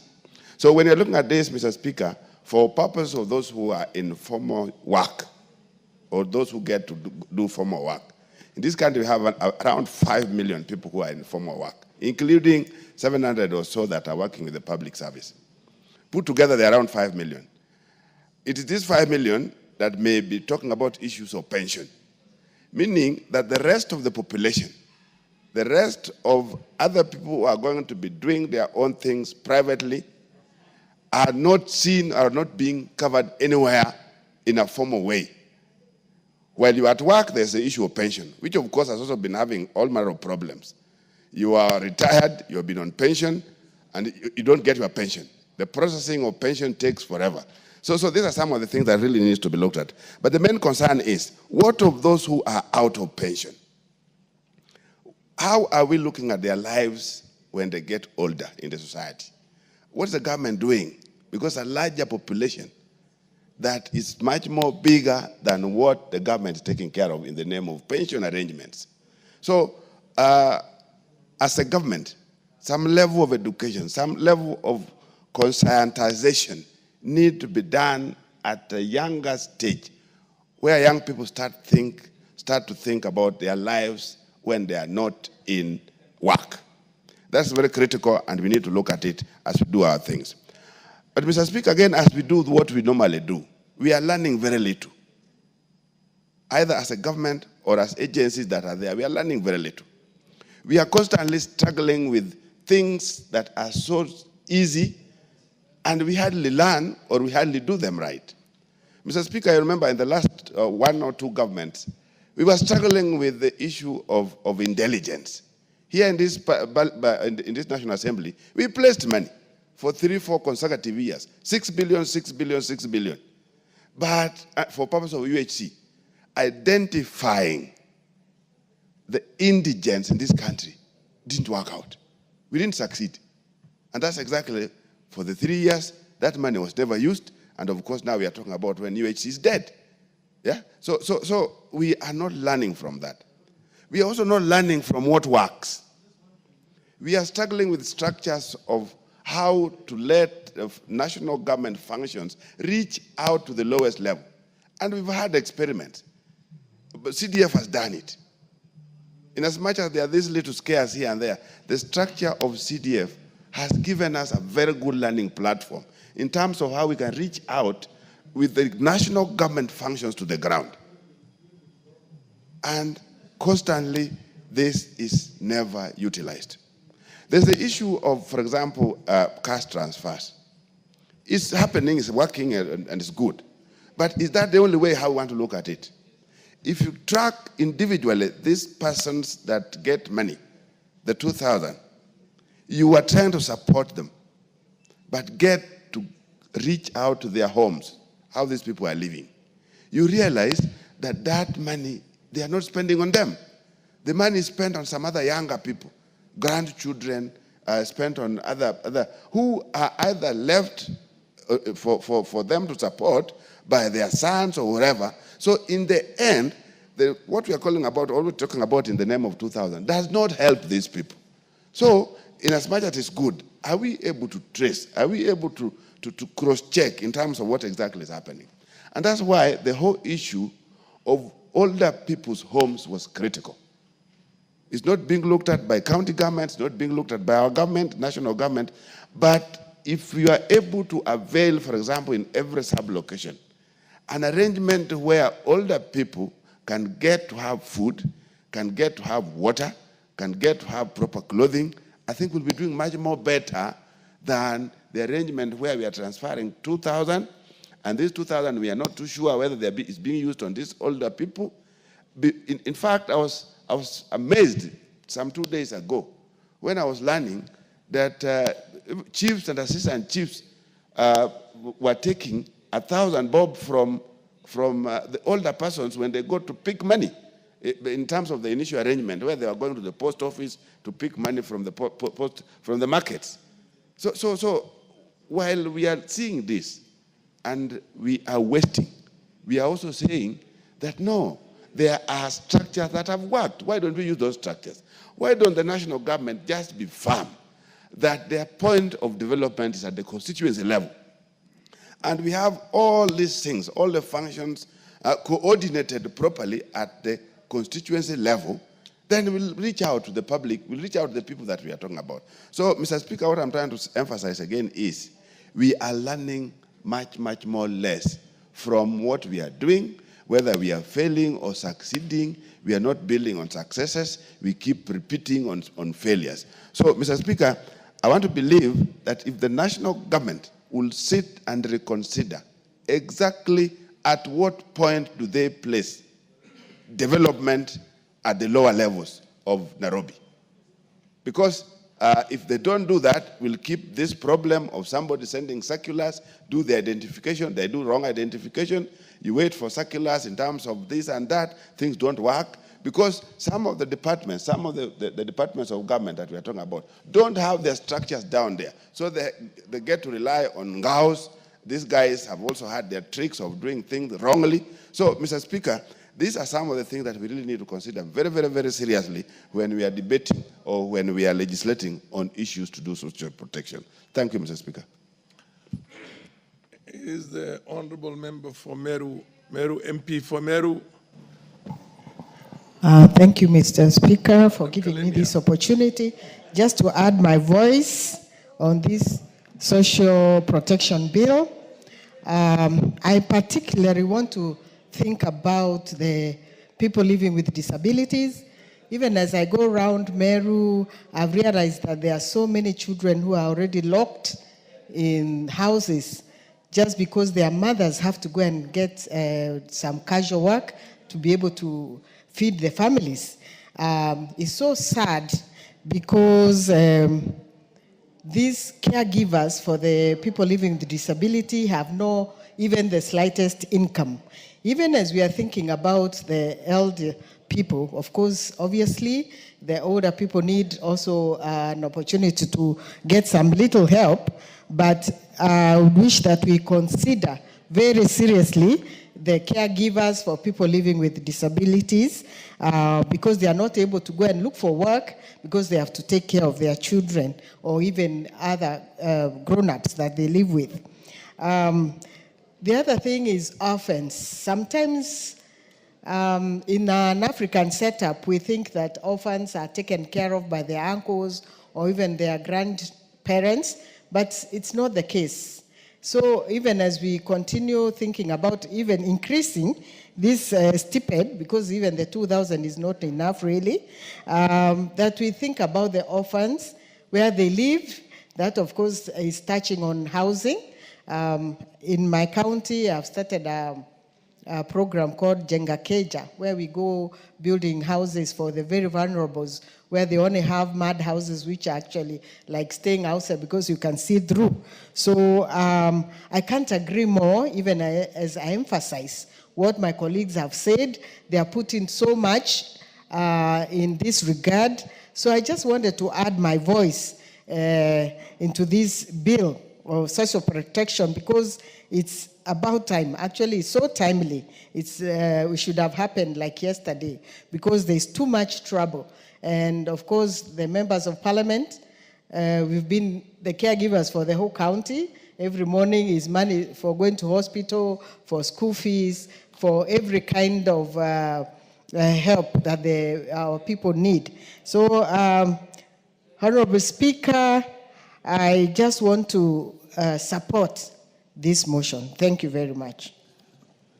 The MP for Westlands, Ngunyi.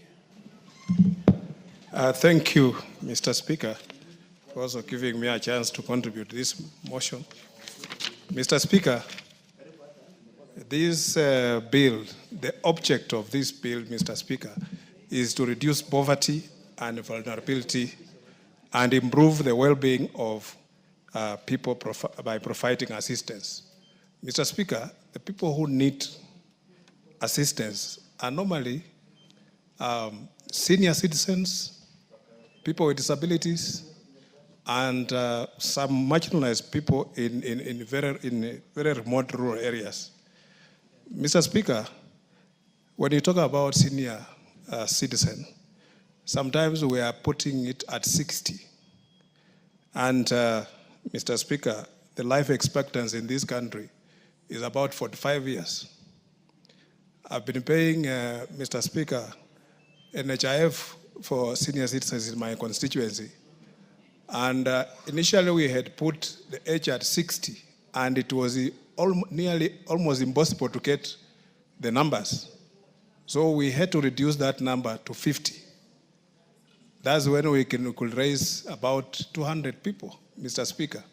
When you talk about 60, 70, you will find very, very, very few people. So I'd rather we look at this and maybe put it at 55 other than 60, so that we can capture many people. And there are so many vulnerable people. And if you go to the village, Mr. Speaker, these days, because of poverty, people are reduced to, Mr. Speaker, when you look at somebody even who is 40, you'll imagine he's 70 years old. So all these people need social support. Mr. Speaker, people with disability, and this thing of called cash transfer. Sometimes, Mr. Speaker, this cash transfer is to the households instead of targeting individuals. I would rather, Mr. Speaker, if they target individuals, it will have more impact than when they are doing household. Because when it comes to household, that person will rarely, maybe not even get any support from that money, Mr. Speaker. And then when Mr. Speaker, when we are looking at how we provide this social protection, especially to people with disability, Mr. Speaker, we need to include also assistive devices for people with disability, so that they are given these devices to enable them to move around or go outdoor, Mr. Speaker. Because a person who needs a wheelchair will not be able to move out if he has no access to wheelchair. And mostly in rural areas, you find the numbers of people with disabilities so high. And our national statistics, Mr. Speaker, the census, when they were doing the national census, Mr. Speaker, they framed the question very wrongly, that those who are enumerating people, Mr. Speaker, they did not get the accurate numbers for people with disability, and it was given very low, Mr. Speaker. When the World Health Organization puts it in every country, 10% of the population are people living with disability. But this country, Mr. Speaker, we are putting it at 0.something%. And that is not very accurate. We need to check that, because this actually marginalizes people with disability. They are not getting the support they are supposed to get, Mr. Speaker. Mr. Speaker, the other thing that we need to look at is, Mr. Speaker, is the numbers of people who are supported by the government and also the level of support that are being given. I still believe that 2,000 shillings right now, you look at the value of the shilling is too low.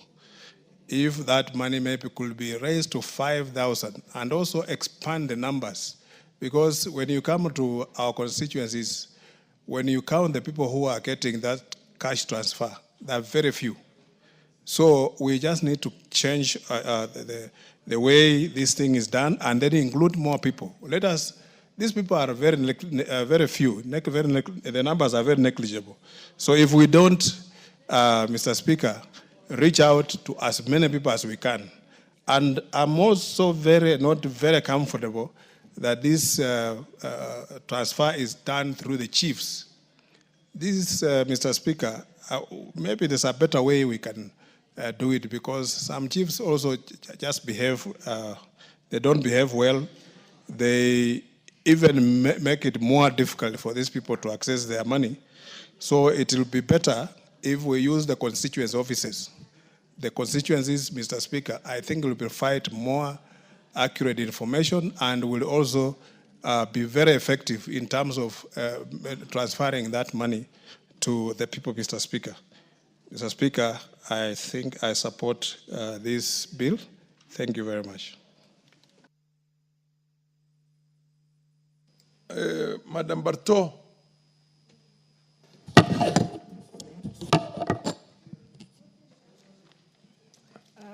The lady at the back. Thank there, you, Mr. Speaker. Did you put in your card? It's not there. Can you approach the chair? They maybe explain, and then you get I can't see your name there. Proceed, Madam Barto. Thank you, Mr. Speaker, for giving me the opportunity to put my voice on this social protection bill.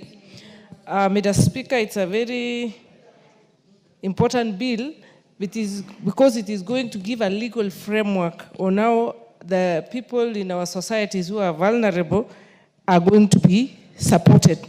Mr. Speaker, as societies progress, it creates more cases of vulnerabilities. For instance, we have had COVID, which affected so many families. We have had banditry. We always have insecurities and banditries. We have had calamities which have created or which have killed sources of livelihood for many people in Kenya. And as a result, it is very important to have a bill, to have a framework where our members in society who are vulnerable are protected. Mr. Speaker, very important is the issue of registration. It is important to identify where these people are in the different parts of Kenya. All along, these members of our society have only been left to the ministry where the cabinet secretary or the peers and the people who serve in those departments identify or register. But it is a very difficult task because they also have other duties and they are overwhelmed by the duties in those ministries. So it is important to have a very clear-cut way of dealing with vulnerable people. We have children, we have women, we have the aged, and many a times, like in my constituency, you will find, you encounter these people and they are always complaining. Some have been registered and they benefit, some don't even know they exist. We have widows, so it is important to make it open and clear so that it is not a matter of knowing the chief or knowing the village elder so that you can be registered. I wish that we have a desk or we have a center in every constituency where the members from the vulnerable members can just walk in and get assistance. And this board should have data for everyone so that it is just a button away and they know who is there. And once money has been budgeted for this, for the members of the society, it should not be, it should be consistent. Consistency is very important. It is important that they will not be at the mercy of somebody to decide today we want to dispense the money, or tomorrow there is no money, the treasury is not able to dispense money. Because once you are vulnerable, you are in a bracket of you have a problem. So that problem should not be, somebody should not take advantage and give you the money at their mercy. The money, the dispensing of the money should be very consistent. And we shouldn't also look at only giving the money, cash transfers. We should look at how they can be helped to have a livelihood. So that it's not just because, I mean, government might not be able to dispense every time, but these people can be put in maybe we can have aged care homes, we can have homes for people with disabilities, so that they can come together and we support them as a community, so that it is not about cash, because sometimes even those who have been able to receive the cash have been taken advantage of by members of their families. Sometimes old people they receive the cash, and then somebody else goes to transfer that money elsewhere.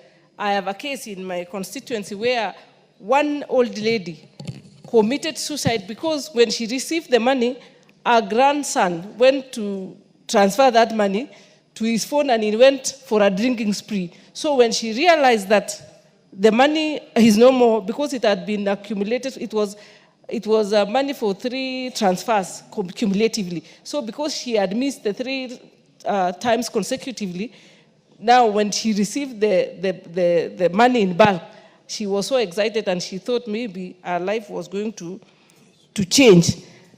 But unfortunately, when the grandson transferred, she lost hope and she committed suicide. So it is very important to have a legal framework to streamline and also give them support. And not just receiving money, they should also be trained on financial management, so that they don't get the money and they spend it within 1 hour or within a day, and then eventually they don't have the money. Mr. Speaker, I have an issue on the members of the board, that is on the administrative side. I realize that for you to be a member of the board, you must be having a degree, and also you must have an experience of 10 years. When I read it, I thought about young people. You see, we are supposed to be inclusive as much as possible. Any bill, any body should have inclusivity. So I'm imagining, for one to have a degree in Kenya, you will, I mean, if you went to school early, the earliest you can get a degree maybe is 23 years or 21. And then now it adds that you must have 10 years experience. So 10 years experience means plus 10, so you are 33. So I realize that it is going to lock out young people. So I hope it should be revised so that, I mean, that element of 10 years experience, especially for young people, shouldn't apply, because it means it is going to disadvantage them. So I support the bill and look forward to it getting operationalized, so that we sort out this problem of people who are vulnerable in society once and for all. Because in Kenya right now, as society progresses, we are creating a gap of those who have and those who don't have, those who are vulnerable and those who are, and the world is very unkind. If nobody holds their hands, they will just be left, and it is our duty as religious people to take care of the vulnerable, because that is the duty which, I mean, it is our duty as a government.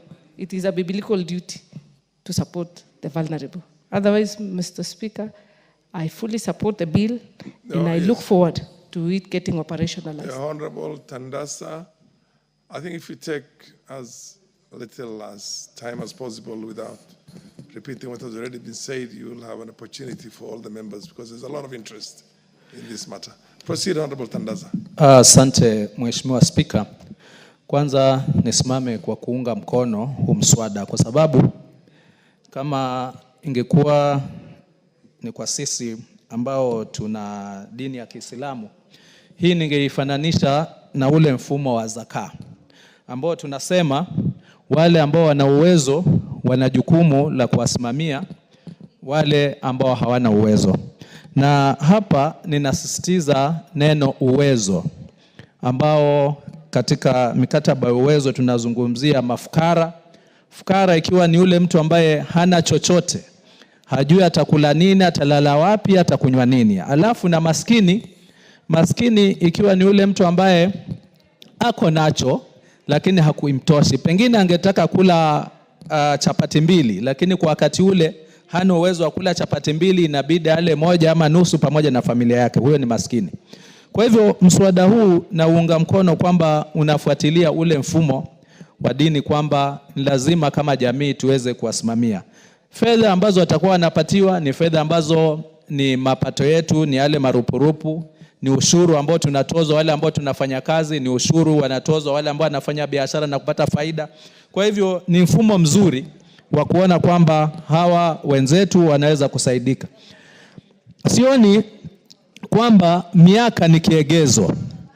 Nikiunga mkono mswada huu, sioni kwamba miaka ni kiegezo, kwa sababu upo uwezekano wa mtu ndio kuwa na zaidi ya miaka 60 kama vile mswada unavyosema, lakini akawa na uwezo. Na kwa vile tunajua Wakenya, na hili tumeliona hata kwa mfumo wetu wa ile fedha tunayotoa ya CDF, ijapokuwa CDF basari inatakikana iwe ni ya yule mlalahoi, yule ambaye hana uwezo, lakini inatokea kwamba hata wale ambao wana uwezo bado huwa wanajaza hizi form kwa minajili wakisema hii ni pesa yetu, ni pesa ya serikali, ni pesa ya bure. Kwa hivyo ninahofia kwamba ikiwa miaka ndio itakuwa kiegezo peke yake, basi upo uwezo, kwa sababu mtu amefikisha miaka 60, basi moja kwa moja kusema naye anastahili, ambayo italeta upungufu wa fedha ambazo zinaweza kutolewa. La pili, Mheshimiwa Spika, ningetaka kuongezea kwamba pesa hii isitolewe kwa umoja, kwamba kama ni 2,000 kila mtu apate 2,000, kama ni 3,000 kila mtu apate 3,000, kwa sababu tunajua watu wana mahitaji mbalimbali. Kwa hivyo hii bodi kishaundwa iweze kutengeneza sheria na kanuni za kuona ni vipi wataweza kumjulia mtu hali yake ya kiuhalisi. Huyo anastahili 3,000 kwa maisha yake na uwezo wake na familia yake, ni sawa. Huyo anastahili 10,000 kwa sababu ya majukumu alionayo pengine na maradhi alionayo, basi aweze kupatiwa fedha kulingana na mahitaji yake, sio kwamba kuwe na kiwango maalum ya kila mtu apate, ni kama kila mtu ana mahitaji sawa. Mheshimiwa Spika, naunga mkono na asante kwa kunipa fursa hii. Honorable Daud MP for Meru. Thank you, Mr. Speaker. Thank you, Mr. Speaker. Mr. Speaker, I support this bill, social protection bill, but I want to disagree with Honorable Tandaza, because when he talks about others getting more than the others, that will be a way of corruption. So when even the 2,000 which they are getting, in fact, we should now talk about the indigents, they are called indigents, who should be getting more than 5,000, because we should peg it to the inflation of the money which was there when I first entered Parliament in 2013 during the 11th Parliament. And Mr. Speaker, we need to move it away, the registration. In my constituency, in the year 2014-15, when people were being registered for all people, you will not believe, Mr. Speaker, a lady was brought in a Mercedes-Benz, a big car, to be registered to get that 2,000 shillings, Mr. Speaker. And it was such a shame that she was registered at the end of the day, and she was, okay, she may have been old, but she was well-to-do, and she did not need that money to go to her account. Mr. Speaker, we need to narrow down. In the last Parliament, in the 12th Parliament, I went to the office of the PS of Labor, Social Protection, PS Marwa. I asked for a list of the people who are getting this 2,000 shillings. You will not believe it, Mr. Speaker. It took 2 years and I never received the list. I went there 5 times to get a list so that I could know who are the people getting it. So there is no transparency in the people who are getting it. The money goes to the banks. Sometimes we are told that 3 months money has not come. So we wonder when the old people who are going to get the money from the bank and they are told the money has not come, and we are being told in Parliament that the money has been released. Who is eating that money? That is what we need to be told. If this bill will streamline that position, and we need to know how to devolve. They cannot be told a whole constituency comes to one place to come and collect the money. You would imagine an old person going on a motorbike, which is sometimes not safe, or them falling, or during the rainy season. How do they make it to to the station where the money is being disbursed? Mostly it is in a primary school in my constituency. Sometimes it's elsewhere outside the KCB branch.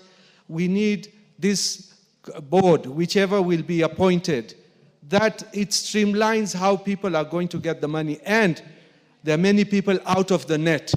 They need to be registered, because the people who have passed away, how are they being replaced? We do not know. The disabled, how are they being put onto the roster so that we know what is happening? So, Mr. Speaker, when we come to change, when we come to do amendments, I would want to even do an amendment that the money should be increased.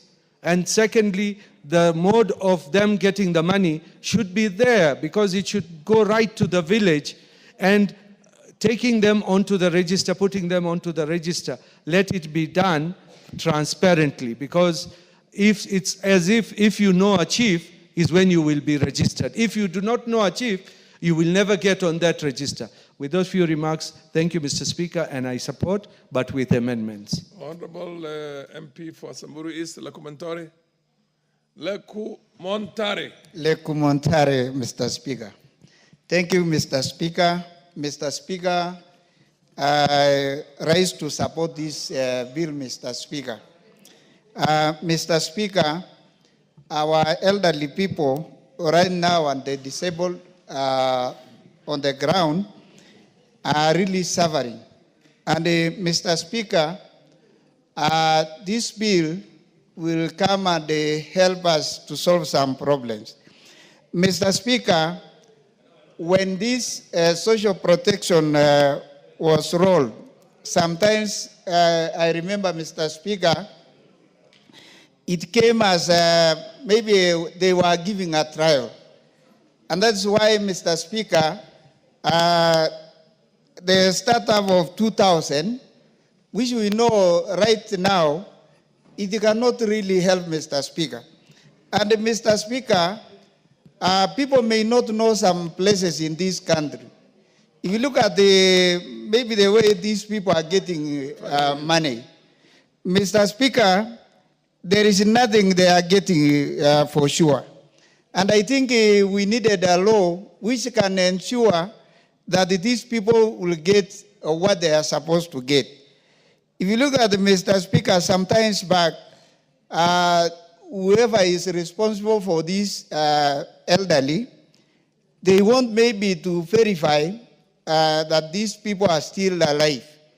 But a way of verifying the people is really a challenge, Mr. Speaker.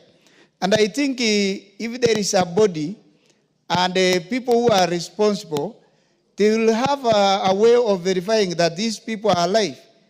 Mr. Speaker, in some other places, for example, in Samburu East, which I represent, so many people were left out of this program because they are not able to move to where people are being verified.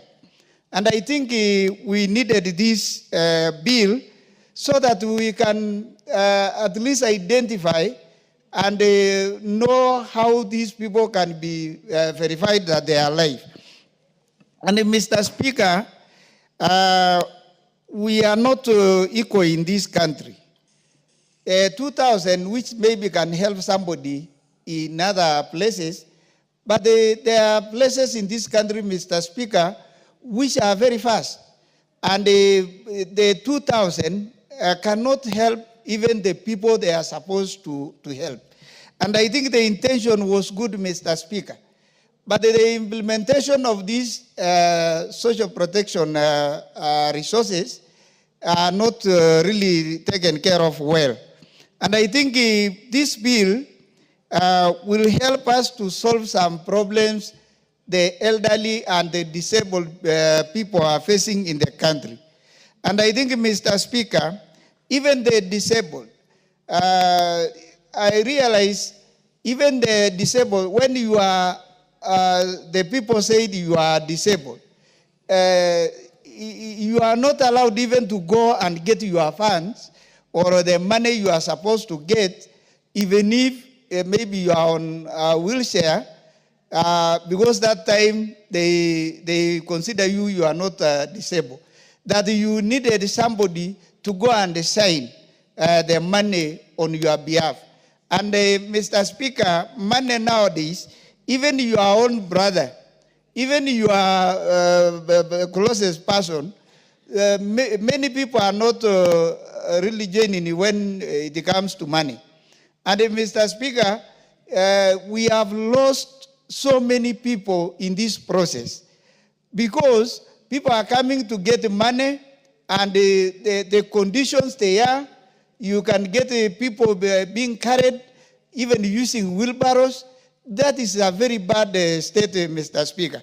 And I think this bill will help us so that we can be able to have a body which is responsible of these people. And if really the government wants to help these people, then we need to put these regulations so that the people cannot suffer. Because, Mr. Speaker, 2,000 shillings and like what my brother said, hiring a motorbike. Motorbike in our places, you can hire a motorbike maybe a distance of 70 kilometers and it takes all the money. So somebody will come and just get the money and give to the motorbike, and then again they will run to us that we need transport to go back home. It defeated the purpose of this money.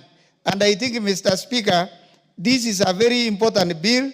We need to work because even where people are getting money, for example, the agents, they are sometimes agents, and these people, they may not even know how to write, and they have used the biodata to identify them.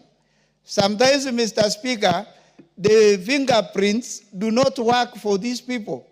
I've heard some of them are told, your blood is very cold, go and take some changa there so that it can, I don't know, but people are being tested, they are going a lot of problems on the ground.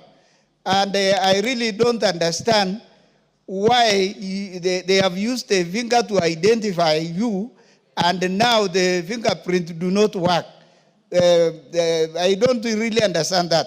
But I think, Mr. Speaker, the government should have another way of identifying these people if the fingerprint fails. Because people who have never taken some alcohol, they are told to go and take alcohol so that the fingerprints can work. That is a very bad thing, Mr. Speaker.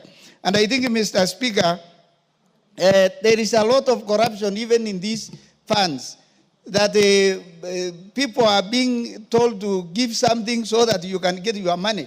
We really need to stop that. And Mr. Speaker, I support this bill. We really needed to pass it so that our people can get what the government intended to give them at the right time and in the correct way. Thank you, Mr. Speaker, for the chance. I support. Abdul Haro, followed by Madam Cherule.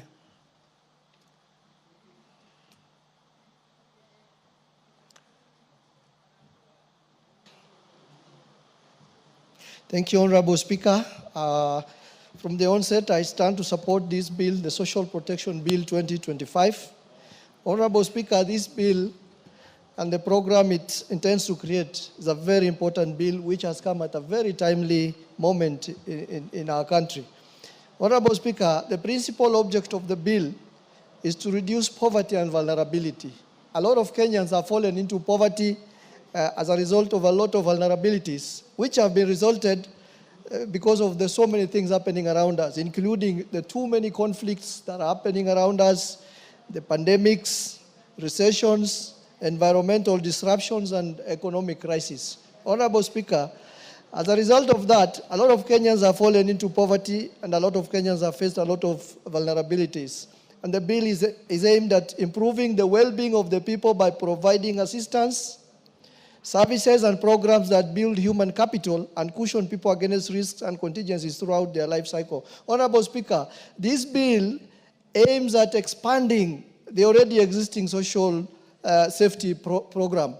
For example, currently, the government is spending almost up to 31.3 billion to support elderly, to support persons with disabilities, and to support orphans.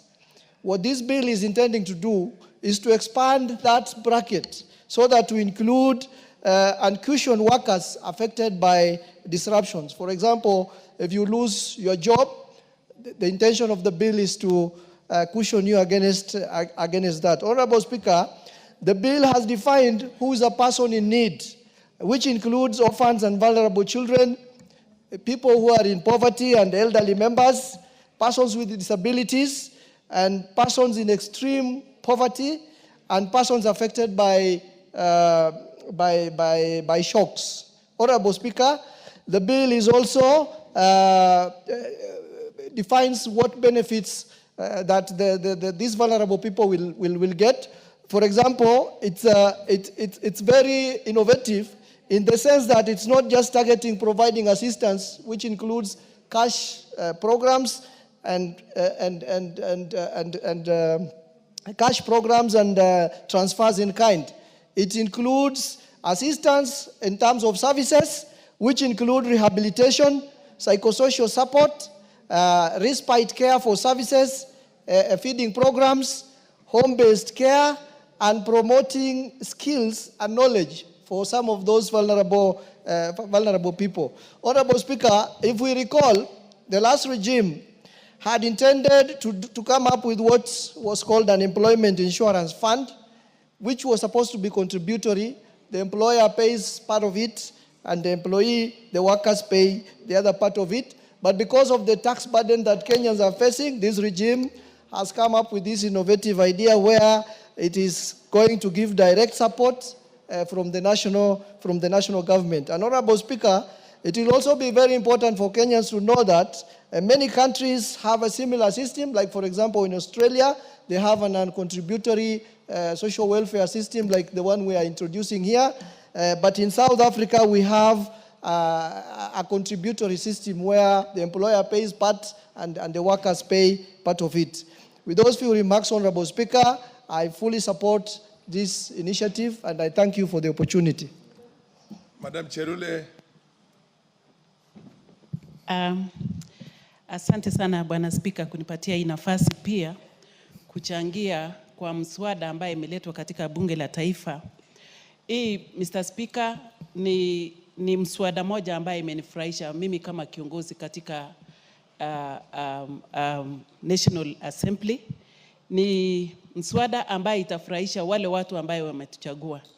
Ni kwa nini hii mswada imeletwa kwenye bunge? Ni kwa sababu serikali inataka kuweka mkakati ya vile wanaweza kusaidia wale watu wako na shida katika nchi yetu ya Kenya.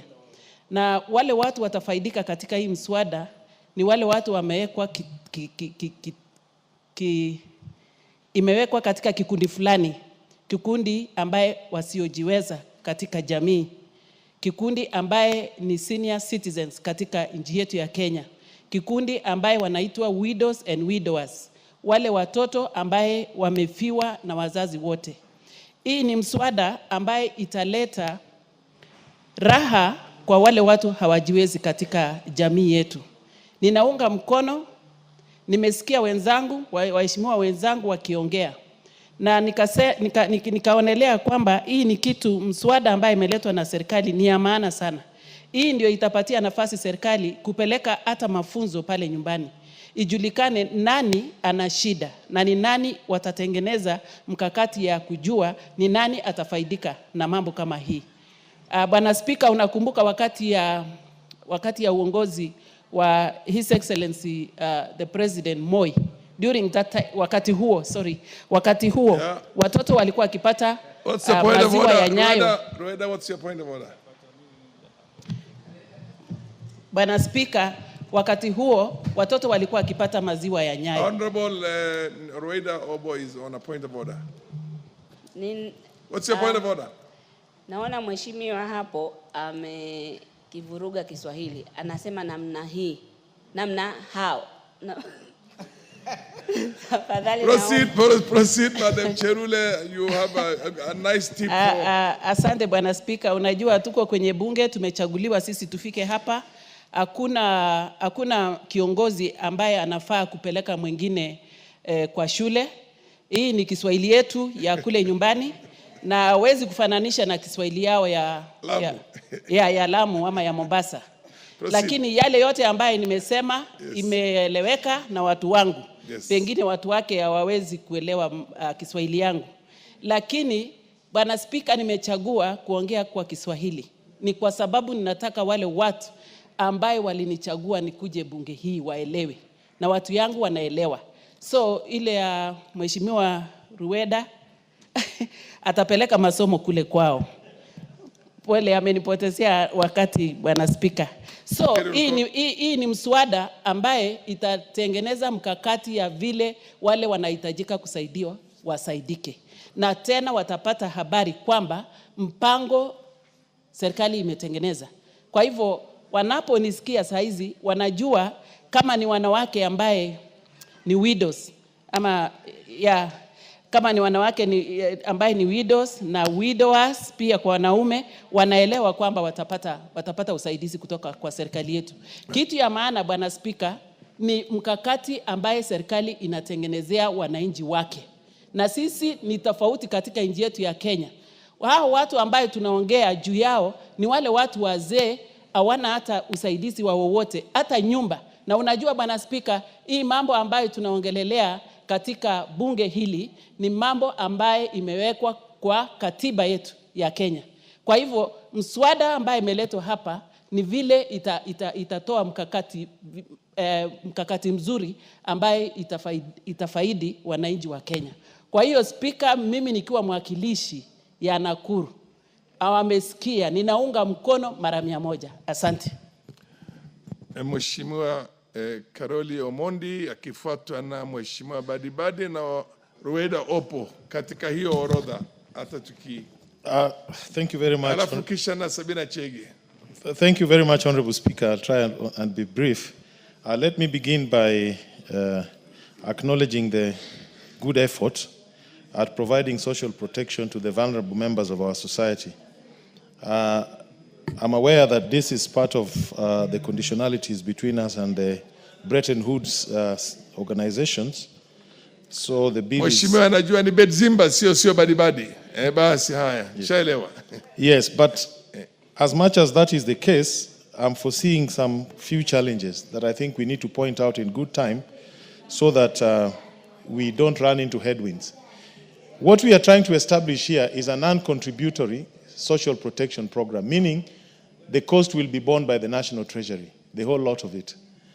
And, Honorable Speaker, the baseline indicator of poverty is normally what we call the food poverty line.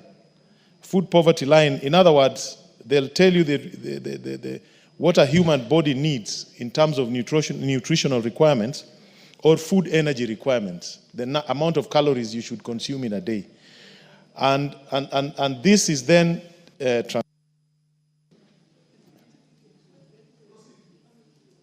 transformed into food expenditure, and a poverty line is drawn.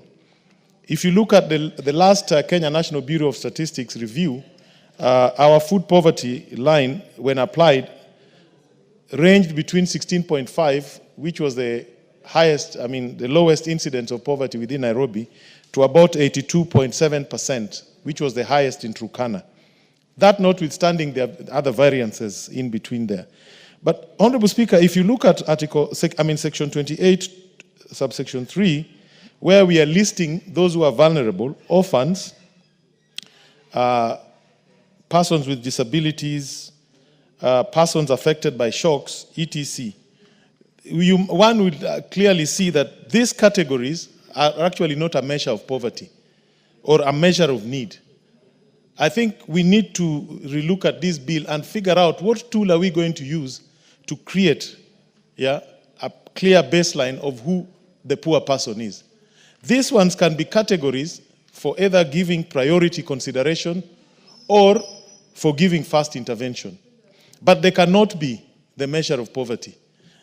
Just going by what I've said, the baseline poverty line. As a matter of fact, the risk I foresee is if you look at Section 28, we are saying the objective is to provide social protection to all persons in need. In other words, what will happen, somebody somewhere will go to court and say, I'm not being catered for, and probably will get a court order and halt the entire process. So we really need to be very careful what we put in this bill so that we identify who the true the needy persons are. Secondly, Honorable Speaker, we have not been provided in the memorandum of this bill by the leader of majority. What is the projected cost of running such a program? We really need to know as a House. And I'm sure the Parliamentary Budget Office as well as the Treasury must have done some math as to what this particular project will cost. As a Parliament, I think we need to see that. Thirdly, Honorable Speaker, there are other forms of social protection. Here we have only listed two, cash transfer and transfers in kind. But there are many other forms of social protection. We have subsidized foodstuffs. If you go to India, the poor people have special shops where they go and get their food. There could be waiver of certain government fees when poor people want services. There is free medical care in some jurisdictions. We are struggling with our shisha here. There's a component of community health workers, which we have. Honorable Thank you, members. Mr. Yeah.